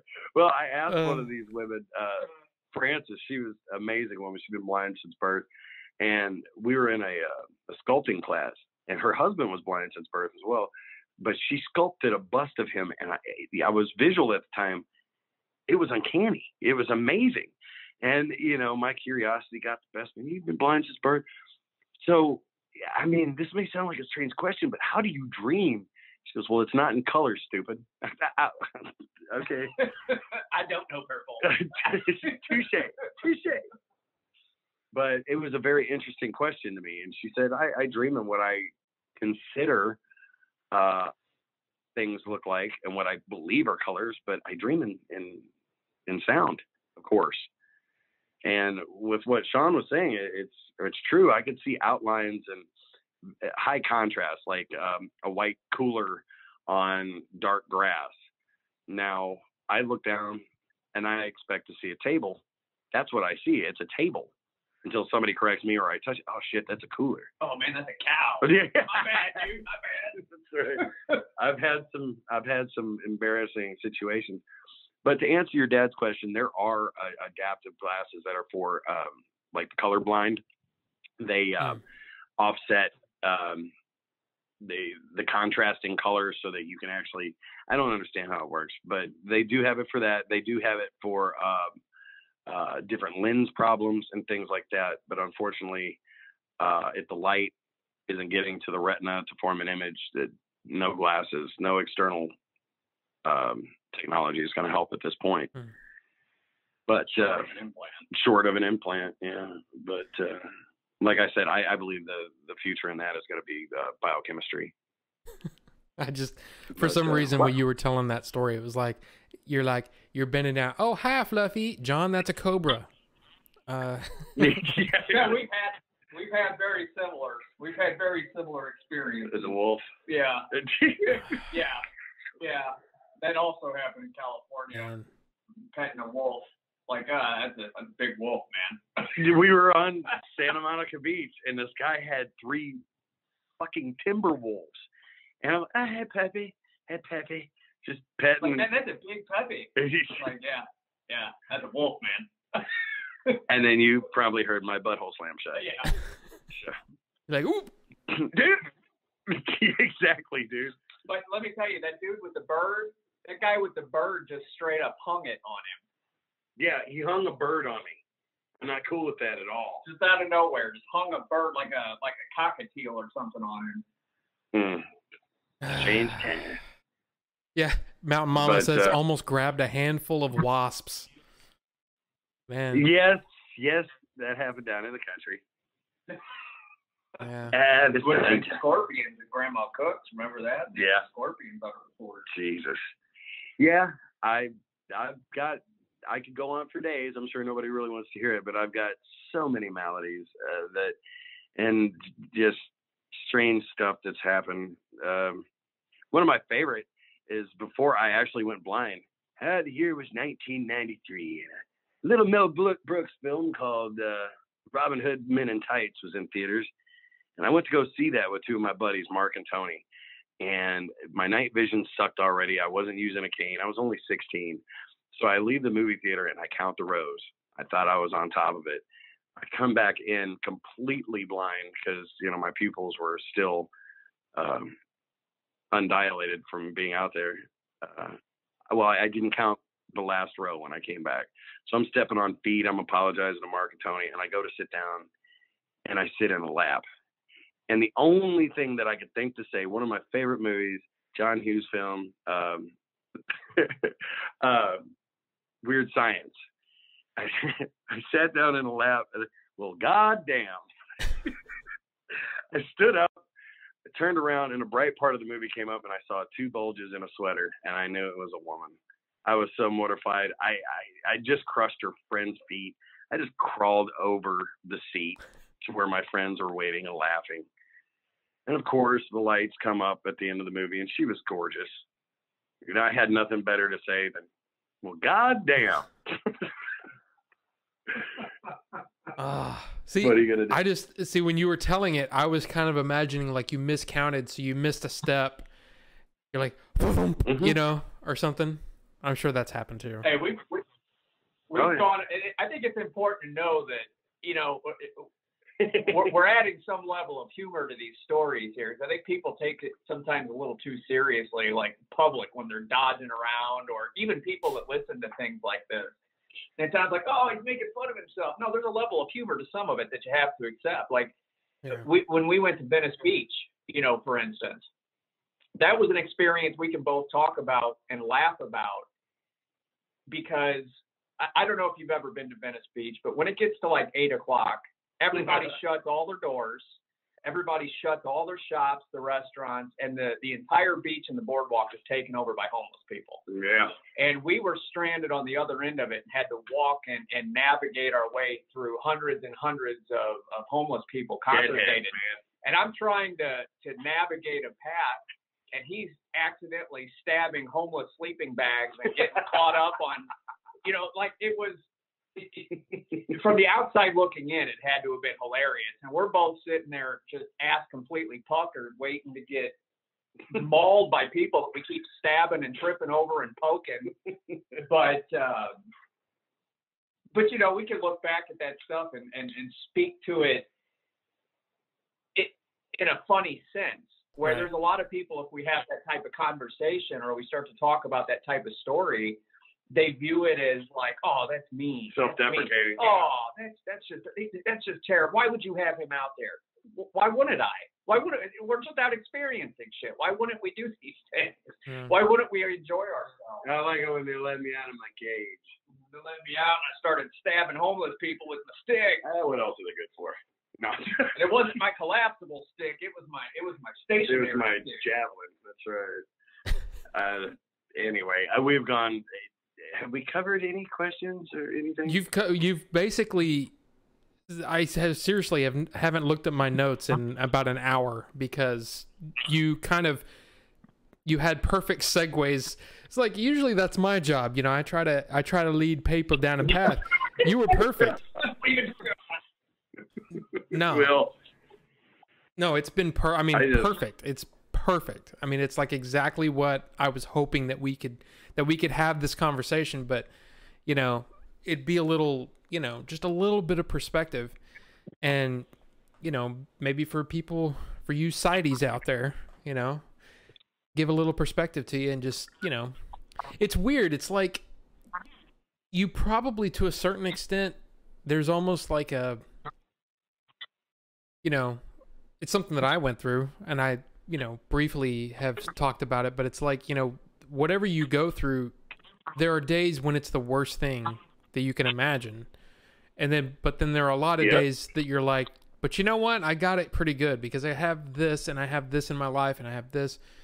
I don't know. I just find that interesting. That's not a question. Just something I was thinking about. But it puts a new perspective on things to appreciate. Right. Yeah. Yeah. Like, you know, it goes back to, would you rather be blind or would you rather be deaf? I'm exactly what I am. I couldn't imagine being deaf unless I was deaf. Yeah. I couldn't imagine being stupid. I'm much happier blind than okay, that's very un-PC. I'm going to rewind a little bit. I'm glad I have use of my mind. I am glad. I work at a sheltered workshop right now where there are a lot of people that have a wide variety of issues. Yeah. I'm pretty freaking lucky. I got to tell you, because I don't rub shit in my hair. I don't, you know, there's so many things that could have been worse. But as with anything, there are days where it is the absolute worst thing and nobody understands. And I get mad at people that are close to me because, hey, you're trying too hard. I'm just, damn it. You don't know what I want and I don't want to have to ask it. Go away. I hate you. Hey, I've had to check myself. I think all of us have in the family because it's real easy to say that I understand or I know what you're going through or I know. No, you don't. You don't know any of that shit. Until you've lived it, you don't know that shit. Yeah. But I could see having people, how that would be. And I think that in a lot of ways, that's what led to being kind of shut in for a few years. Oh, yeah. You get tired of hearing people say. Or not understanding. Or not even trying to understand. I mean, how many times I have offended people by just not reaching out and shaking their hand because they're offering their hand. Before I started boning up on my blind etiquette, now I put you don't anymore because COVID, but you have to be the aggressor when meeting people, which isn't always, got to go back to a Blockbuster story real quick. Okay, I had blind spots at that time, and I was a very personable guy, I would like to say. And I was talking to a gentleman who was in line, and I couldn't tell you what we were talking about because the next action just wiped everything we talked about right out of my mind. I did the aggressive, well, my name is John Michael. It's nice to meet you. And I threw my hand out there and he gave me a fucking claw, like a mutated hand claw. No, you were on the other end. You were on the receiving end this time. Yeah, well, there was an audible clap when my butt slammed shut. How do you look, I'm pretty good at acting, I've been told. I did not act at all. I turned lobster red, and I had to plan on saying, hey, yeah, did I shake your claw with my two fingers there? It's like. Buddy, Like. why don't you? You got to prepare somebody for that, we're on coming for you. Give me a heads up. Oh, Lord. Sorry, that was just a humorous anecdote. It reminded me of something. Well, I mean, again, this might be one of those things where it's like, oh yeah, well, I've got a story too. But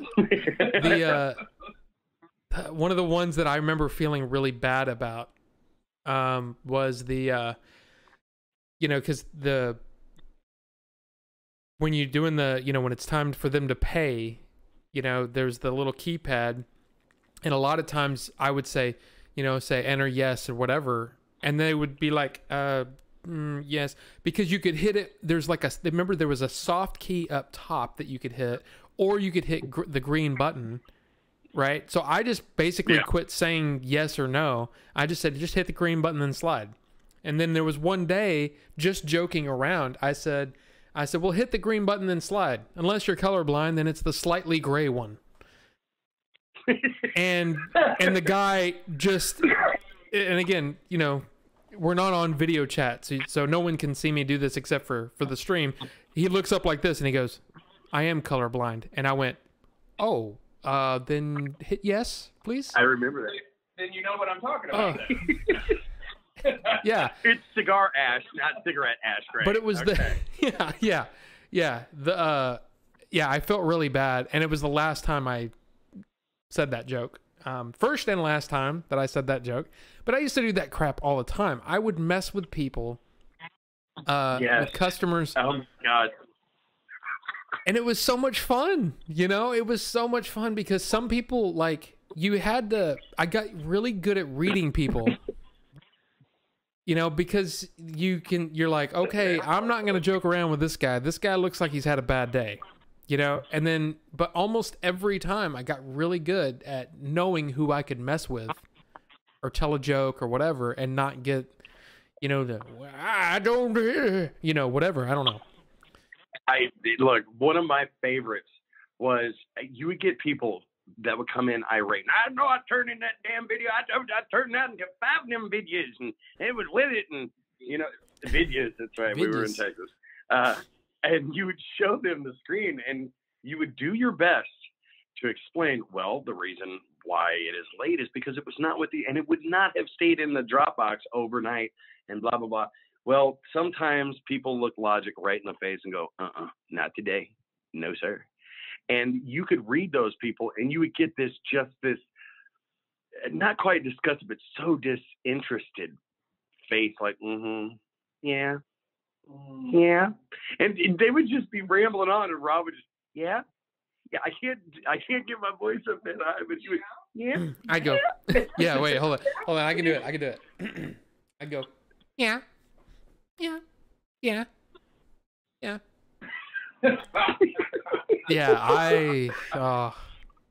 Yeah, yeah. And I would give him that look. I'd be like, yeah.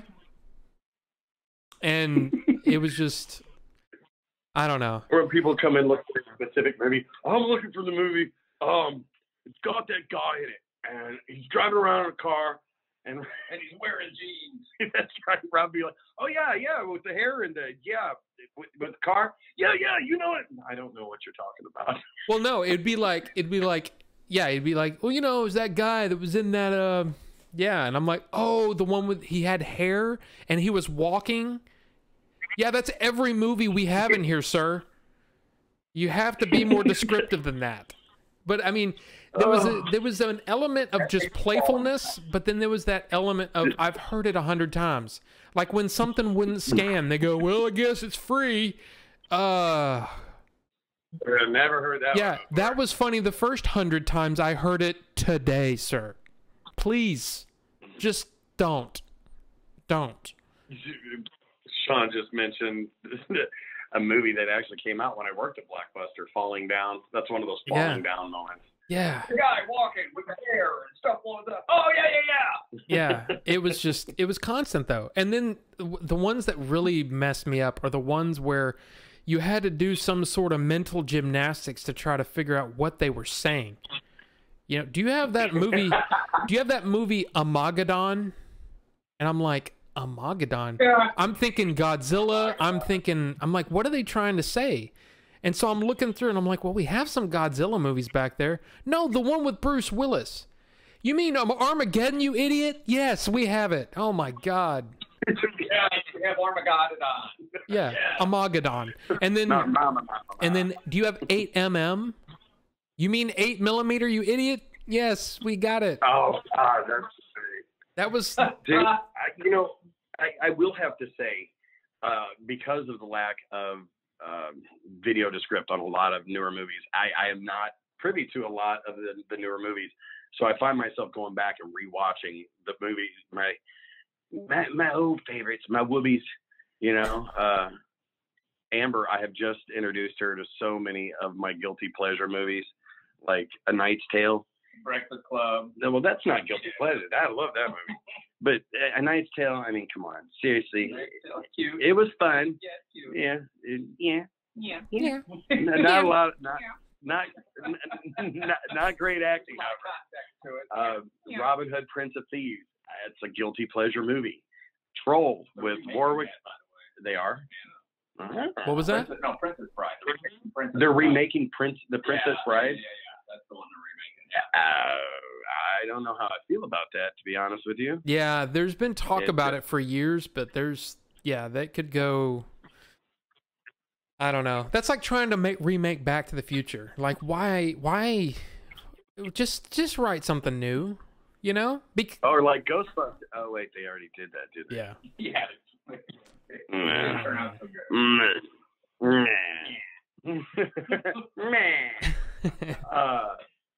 But yeah, I do. I watch a lot of the older movies with Amber that she's never seen before, so I get to experience them with fresh meat. That's awesome.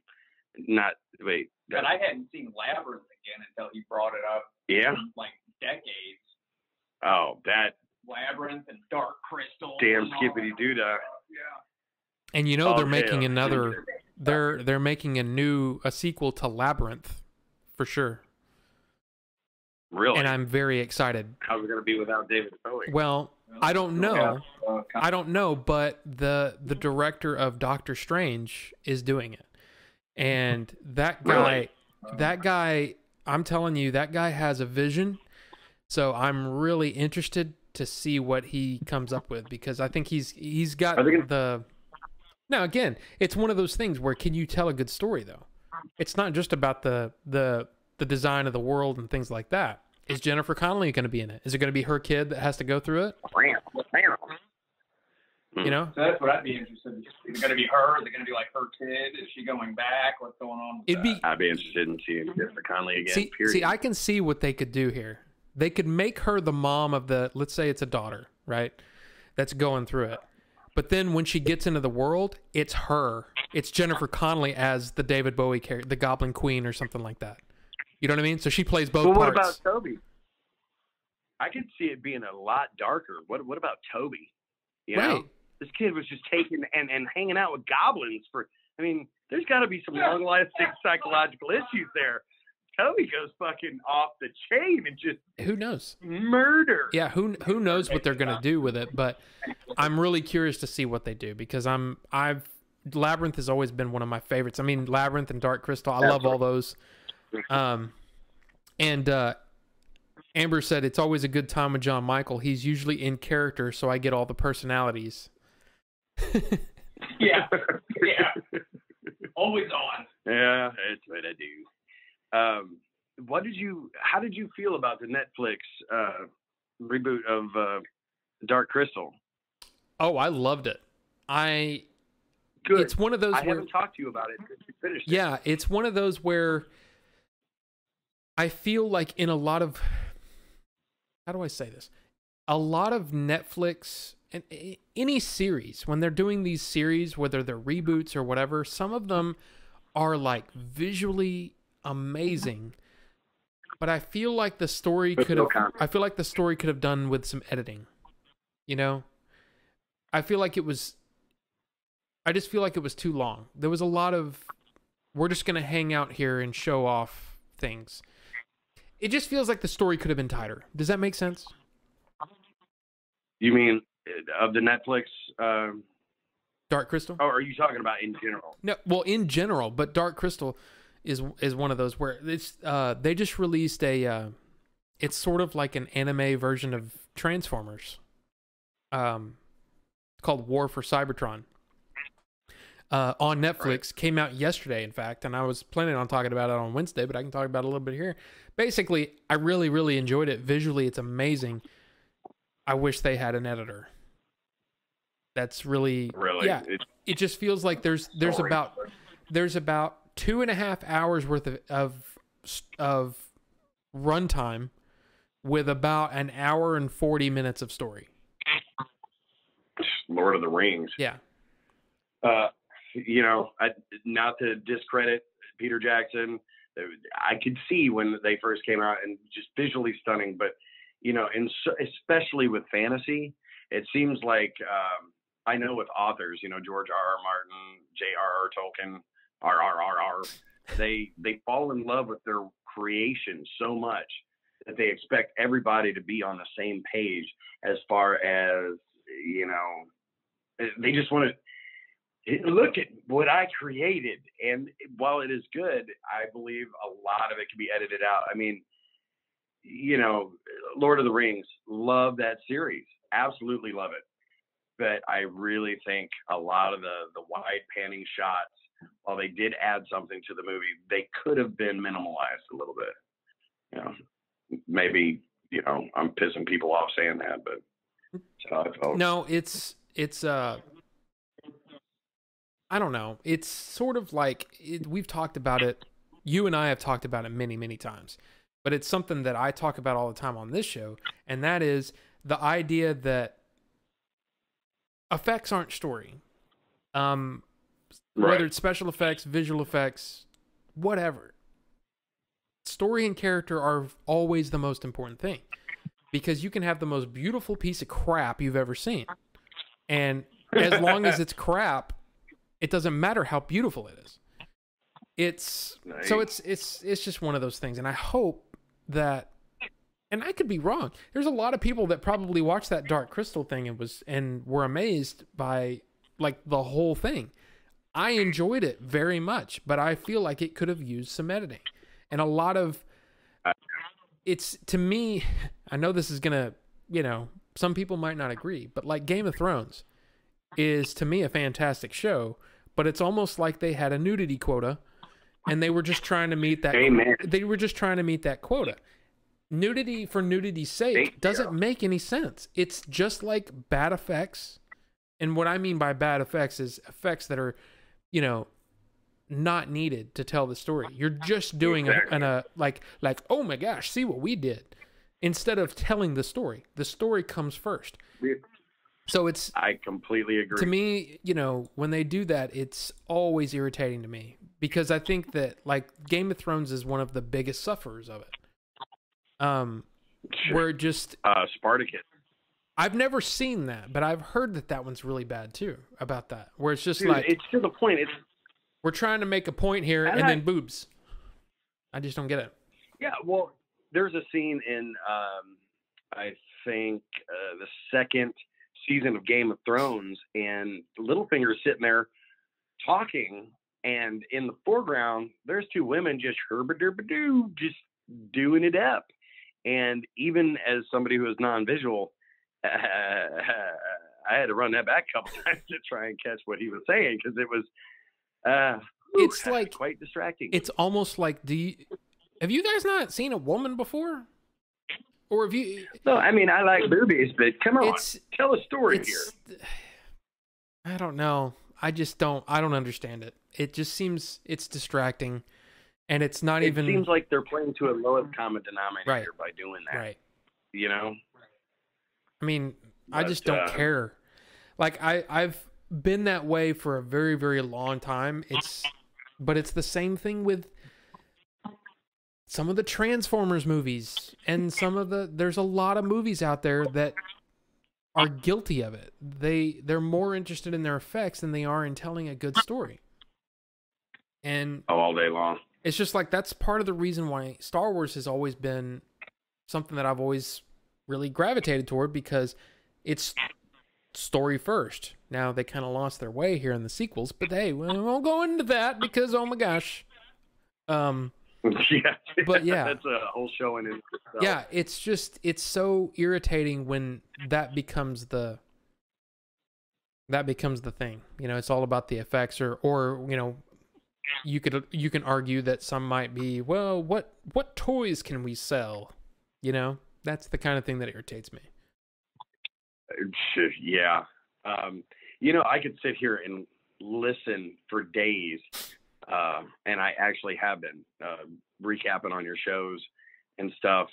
Which I appreciate. The good thing about watching you on my TV is I don't interrupt you every time I talk because I'll talk just like you and I are hanging out, like, yeah, but what about and Amber's over there. Look, he can't hear you. He cannot hear you right now. But some of the great guests you've had on, Joe, his last name, is it Achman? Yes. Yeah. Okay. Dude, got to tell you that I gleaned so much information from your interview with him, and I didn't mean to switch gears real quick, but I really had to tell you, it was, I've always done the goofy voices and stuff like that. I've been in acting throughout high school, and I guess that's the end of my illustrious career. But voice acting has always been something that's been a passion of mine. And dude, what an amazing guest. He's so respectful and energetic. I really wish I could have been a fly on the wall there when you guys were talking off screen or off camera. Well, I mean, that's gotta hand it to you, man. Oh, go ahead. Kudos. Oh, well, thank you. On how your show is growing, and I'm very thankful that you even considered having me on. Oh, well, again, this show is, you've read Hitchhiker's Guide. 42 is life, the universe, and everything.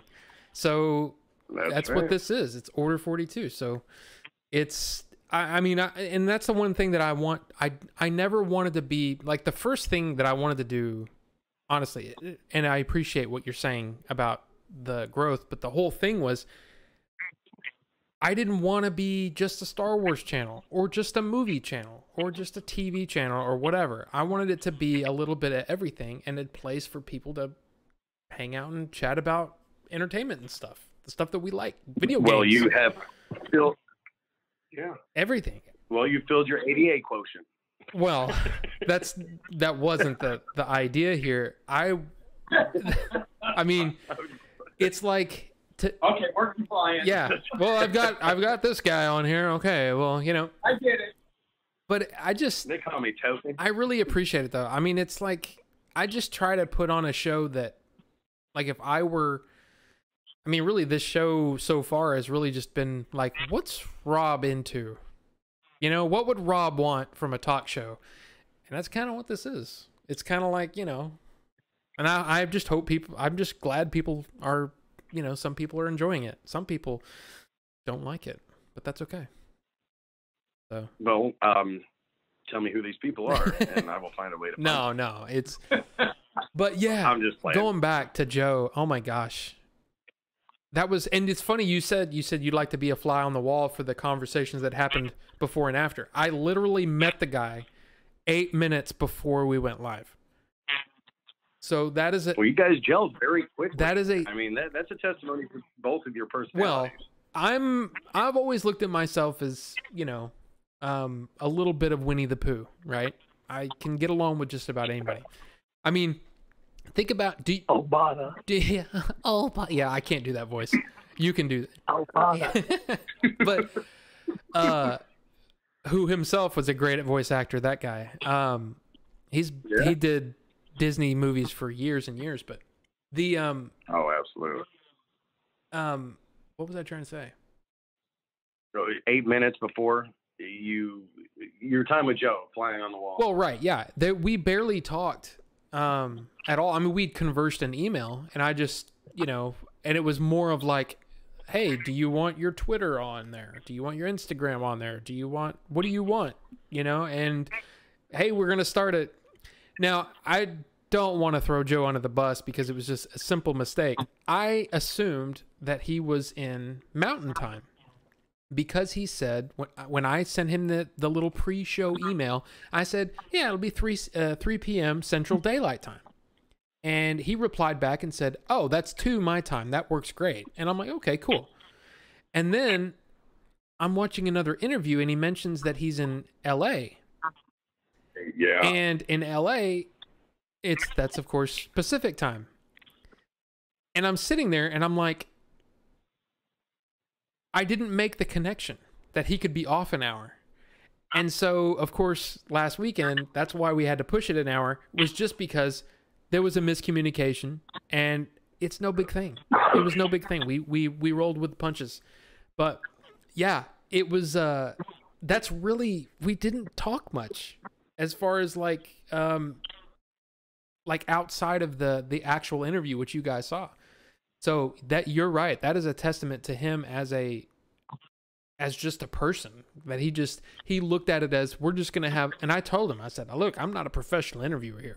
I'm just a dude that has some questions, and then whatever. I try to do a good job, but we're just going to have a conversation. I think it went well. But I think it went really well. And like I said, from somebody on the outside looking in, I learned so much just from his life stories and so many practical things that he had said in his interview. I think anybody that is trying to get in the voice talent or voice work would do well to listen to. You know, his quiver of his standard characters that he modifies, the fact that he is a utility guy, can be used in just about any niche. You know, I was telling Sean about his role in Red Dead. What was that character's name? I know he's a hero. McGonagall, yeah. McGonagall? That's not right. McDougal. McGonagall's from Harry Potter. Sorry. But yeah, that guy, I watched, because I got to be honest, I'm not an anime guy. I never have been. Yeah. There are certain ones, like I like the best ones. You know, the ones that everybody's heard of, Akira, Ghost in the Shell. I've seen those. But these kind of one-off, like JoJo's Bizarre Adventure, I had no idea what that was. And when I watched it, I'm like, how in the hell do you prepare for this? Because it's so freaking goofy and weird. It's such a weird idea. And he comes in and he's all, you know, this flamboyant magician person, and it's so, I don't know. And that's what he even said. He said, I don't know what the heck these stories are about. They're just basically giving me shells of archetypes that I can play, and then I just do it, and they go yay or nay, or try doing it this way. And I was thinking that I think that's the most interesting thing that I got from it, was that it wasn't like somebody's, like I suspected it'd be something like this, where we're on a Zoom call, we're doing this thing, and I deliver it. Let's say you're the director, and I'm reading off of this script. Okay. Okay, go. But it's like I go through the script, I do it the way I think it should be played, and then you go, nah, why don't you do it this way? But no, it's really like, we want this. He records it, he sends it over, and that's it. There's it's a lot less personal. Yeah, I thought it would be more. Now, of course, when he goes into a studio, it's different. There's a guy sitting there, doing the levels and all that kind of stuff. And of course, whoever's directing him will say, "Well, we need it a little more. We need your energy level up more. We need this, or we need that. Scream really loud for us," which he said that it's the worst thing that people do. Oh yeah. But yeah, fire death scenes. Yeah. And I was trying to lead him down a path to like, how could we get John Michael the job? I mean, it's just because it was like, well, go ahead. I was wondering, did you ask him what sort of things that a voice actor puts into his portfolio? Yeah, this was something that we talked just briefly. Like I said, we didn't talk much about it, but it was like the kind of stuff that he has on his website is just examples of things that he's done. But when you're starting out, it's different. You're auditioning for roles. So you basically just say, you get in, and like I was telling, I think I told you, or maybe you just watched the show and gleaned this information, but that he had voice acting agents in multiple parts of the country, and that really helped him out too. But again, it's kind of like, inevitably don't all end up in LA though. Yeah. Yeah. And like for him, it's to the point where he's met enough people that you just, just from working with people. It's just like, the whole Billy and Jay thing. The only reason I got the job as script supervisor is because they knew who I was. It wasn't because I was good at being a script supervisor. So it's really kind of like who you know. And those people go, well, Joe's a guy that we can work with. That's what we need. I was watching another voice talent on YouTube, and he was saying, acting, especially in screen, whether it be TV or movies, is a very small, there's not many people into it. Voice acting is even smaller. So, and Joe hit upon it as well. A lot of animation is being taken over by bigger name actors. Patrick Warburton is in God knows how many freaking cartoons, even voice over work, commercial stuff. Mike Rowe, all of these voices that have been around and have been on TV. That's what takes up the 3/4 of the list. Then veteran actors, voice actors that have been out there, such as Joe, and it's very little room for growth. So I'm assuming that you would have to come in with something very unique. There are certain voices that you hear that they are a voice actor.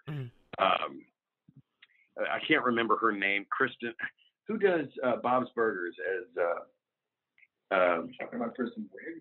Kristen Wiig, is that her name? No, I don't think so in Bob's Burgers. I know who you're talking about. Louise's character. I can't remember what her name is. Yeah, but she was in Last Man on Earth. But you hear her voice and she's got to do cartoons. I'm looking it up right now. She's got to do. She did a lot of cartoons. Kristen Schaal? Skull? It is Kristen Schaal. Oh, yeah, That's yeah. her. Yeah, she's been in a ton of things. because she's got one of those voices that all she has to do is speak, and she's got the part. You know. Yeah. Well, look, I mean, known for Gravity Falls, cartoon, Cloudy with a Chance of Meatballs 2, cartoon, The Muppets. Well, she might have actually been in The Muppets, but yeah. Yeah, it's like a Muppet. She's in a ton of things. Yeah, she's been in the industry for a long time. Total side note. You talk to people who are into collecting. I mean, like really into collecting. Oh, yeah. You know what I would love to find? I would love to find one of the original goblins from Labyrinth. I wonder if something like that is even available. Man, I don't know. That's got to be... Uh-huh. And I mean, that's in the Jim Henson kind of stuff, and they have their... By the way, Mountain Mama said this. I missed it. I don't know how long ago she said it, but she said, hey, my great-great-uncle was the original voice actor for Winnie the Pooh. I'd almost forgotten. Sterling Holloway. Really? Really? Well, looky there. Wow. Guess I'm making dinner to start. Really? No, she's down there laughing. Now she's down there laughing. She said, yes, sir. Yeah. It looks like I'm making dinner. Looks like we're going to Frumpy Joe's. Dude, the town in which I live, I briefly hit upon it. There's about a 2,000 person population. The little restaurant down the road here, Frumpy Joe's, they sell T-shirts, and it's just this big rotund guy in a baseball hat. Looks like somebody would be riding around here in a golf cart. But it says, where the hell is Jonesburg, Missouri anyway? That is this town. Where the hell is it? But I woke up this morning and our neighbor's chickens were in the backyard. Well, I was actually going to ask. That's one of the questions, because it's one of those questions that really can go on for as long as we want to talk about it. And it was, what food do you miss from Texas? Because you've been in Missouri for how long now? 7 months. Yeah. So food do I miss from Texas? Kolaches. Really? We have them here. There's kolaches all over the place. Not in Jonesburg, freaking Missouri. No, you will not get them in Jonesburg. I bet we can get it battered and fried whenever we find. Yeah, egg rolls. Texas, but I will tell you what I do not miss about Texas food is their attempt at Italian food. There is actual Italian food up here, and that is amazing. Unfortunately, our local Tex-Mex eatery at Humidor, dude, I got a burrito from there, and the topping, the best way I could put it was manwich meal poured over the top of this very Midwestern burrito. So I do miss actual quality in Mexican food. And there is Hispanic staff there. And what's funny is Amber, she's a quarter Mexican, and she grew up in California, so she speaks Spanish. I have a working knowledge of Spanish. If nothing else, I can work my way around a kitchen in Spanish. You would think we were speaking freaking Latin or something up here. I don't know what the hell you're saying there. What, gracias? You don't know that? Yeah, I mean, it's on TV and stuff. I mean, but we've got our own secret language. You know, we can talk Spanish back and forth, and people want us to leave. It's awesome. Well, what's weird is like there's a I don't know if I've told this on here before, but my wife and I, we used to do a lot of this where we would go around historical marker hunting, you know? So it was just something for us to do on the weekends. Cause once you do everything in DFW, you're like, I don't want to go to Six Flags again. I don't want to go to the whatever again. So we were doing this, and it was actually kind of fun because we treated them like mini road trips, cause we were both working at the time, and it was, that's what we could, there's a way for us to get out of our comfort zone a little bit. And we would try restaurants in the whatever area we ended up in.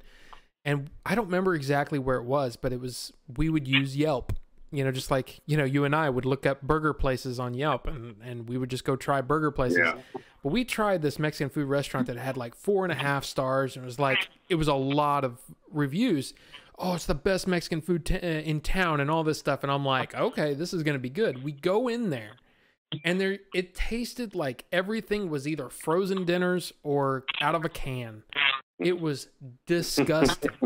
And I'm like, El Chico. I'm like, Maybe you've met our chef. worse. Boyardee. Dude, I'm telling you, it was like imagine everything out of a can, but even worse because it was almost like elementary school food. It was yum. It was disgusting. And I'm like, how is this place so highly rated? There's got to be another Mexican food place around here. And I'm looking and I'm like, there are no Mexican food places around here. So yeah, this is all they got. So yeah, I guess if all you've got is, you know, McDonald's and Burger King, yeah, this is like, oh my gosh, it's like being in another country, you know, but it was terrible. Terrible. Dude. Ugh. This just to put it into perspective. Okay, the population of Dallas, Fort Worth, and surrounding cities is 7.2 million people. Okay. The population of the state of Missouri, 6.1 million. So there have been, you know, and it's so funny, back in the 80s when I was getting ready to move to Texas, I was nervous. It's like, man, it's going to be 10-gallon hats and horses. I hope I don't tie up ready to be a cowboy. That's right. And then I got down there and talk about, I was country bear going to the city. I was not prepared for what I experienced down there. And then to move back here, like I said, I woke up this morning, dude, my windows are wide open. It's a high of 77 degrees today in August. Bet you're not seeing that down in Tejas. Huh? No. I'll tell you something else you're not that I just saw. What's that? Was somebody take a bath in the ditch. Well, yes. Up there, just a little ways. Well, that is the ditch from our car wash, and it is pre-soaked. And there are. He did just take a bath in it. Yes, we do have some hill folk up here. Yeah. This is true. I wasn't sure if that's what I was witnessing, but it happened. Yeah. Hey, we have a creek out back. Hey, man. This ain't even a creek. This is a road ditch. It is a road ditch, yes. This is a drainage ditch. Dude, the majority of the traffic on my road are side-by-sides, which I had never heard of before I came up here. Apparently, they're $20,000 souped-up golf carts that people just... You don't need to play for them. You don't need a plate for them, yeah. So that third DUI didn't really matter till Cletus, so you can drive it side-by-side. But yeah, this is a complete... We have to go to the next town for a Walmart. The only eateries around here... Which the next town's 20 miles, let me just say. Yeah. Wow. Our eateries consist of Frumpy Joe's, which is a limited time. They're really big into pub food up here, dude. There's little bars that are converted out of gas stations, old churches. We're going to have our watering holes, but they'll serve some of the best food, man. There's specialties. They'll specialize in a sandwich. Mm-hmm. They'll specialize in a fried chicken, or it's not like 50 things on our menu. Yeah. 3. That's right. Drink your beer and eat your food and be happy. But we're really good at those 3 things. But what I cannot get over is the amount of life up here. Everything is green, and there's rabbits running through the yard, and fucking chickens. I hate birds. But I can't wait to toe punt the hell out of one of them when my neighbor's not looking. But yeah, it's been a complete 180 from my life there in DFW. Good change of pace, though. Yeah, Amber said, I couldn't find weed eater string anywhere in town. Yeah. No, she could not. No. Well, all we got is a gas station that serves Well, as we a got eater. Cletus up on the corner. He's our weed eater. That's who you got to know. And let me tell you, man, the mentality. You know, Sean had turned me on to a book called Hillbilly Elegy, and it goes through the progression of the hillbilly redneck from the Appalachians and their western migration. And it turns out I'm from mountain people.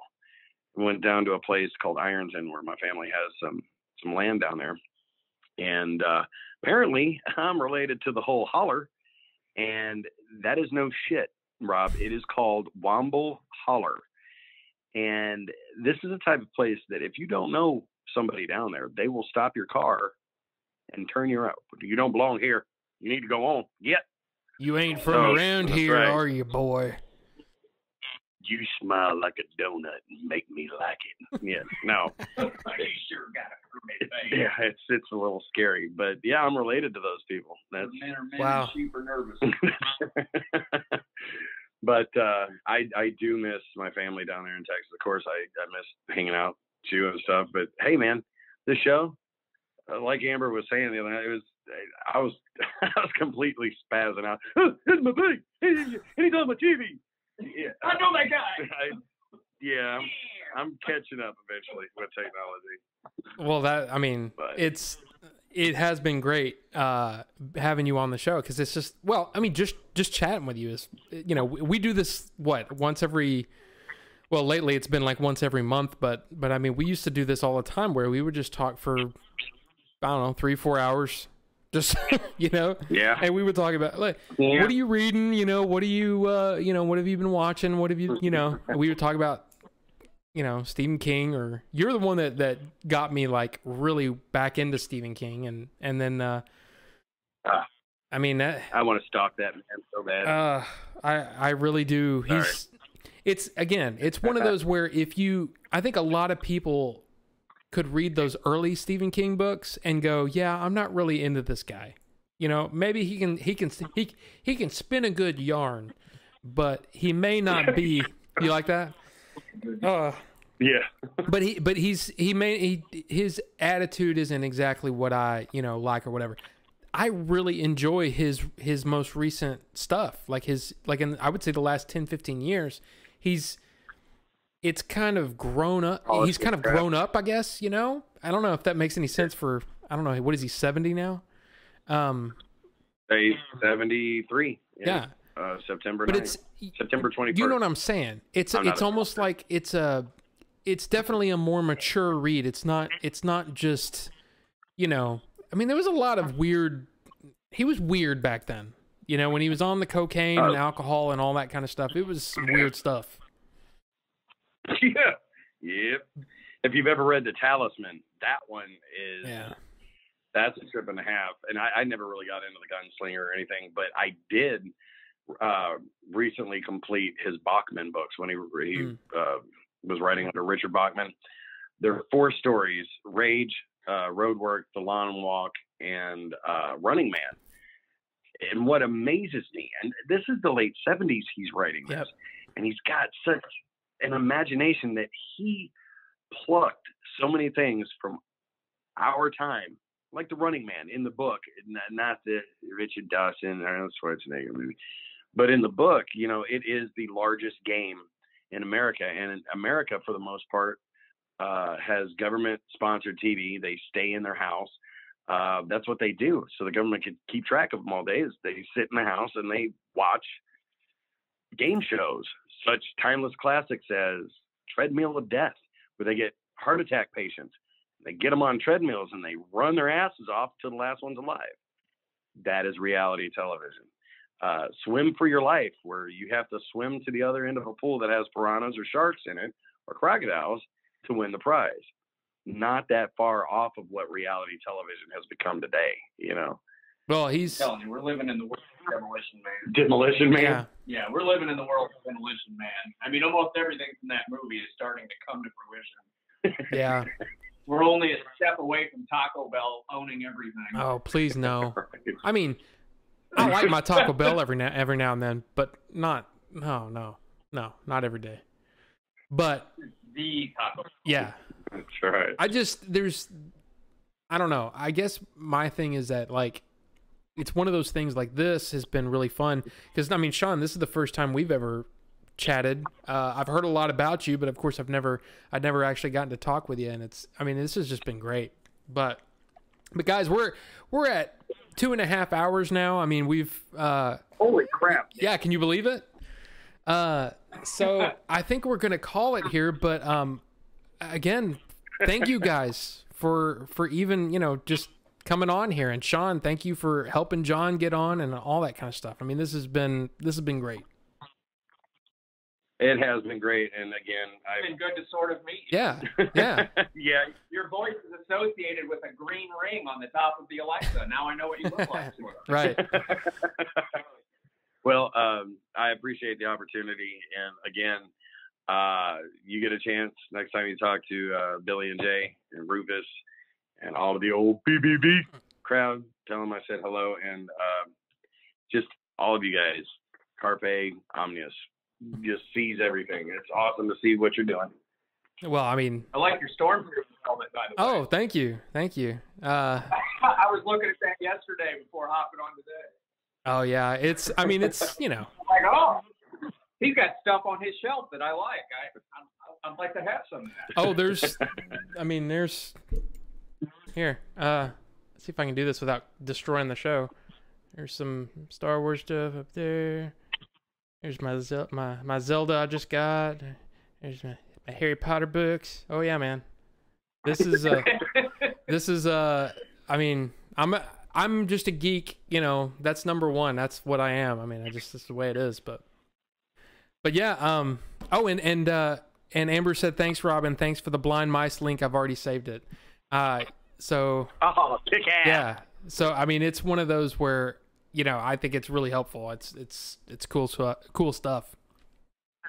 But yeah, guys, thank you for watching. I mean, we've had a lot more viewers than I'd expected. I thought this was going to be like, oh, I don't know who this John Michael is. I'm not going to watch that. But we've had a lot of people watching, so I really appreciate you being here. Just, you know, hanging out with us, and hopefully it's been fun. And yeah, I guess we'll catch you next time. So John, Michael, thank you again. Sean, thank you again. No problem. Been fun. Thanks for having us. All right, yeah, no problem. We'll see you guys later. All right, take care. Bye-bye.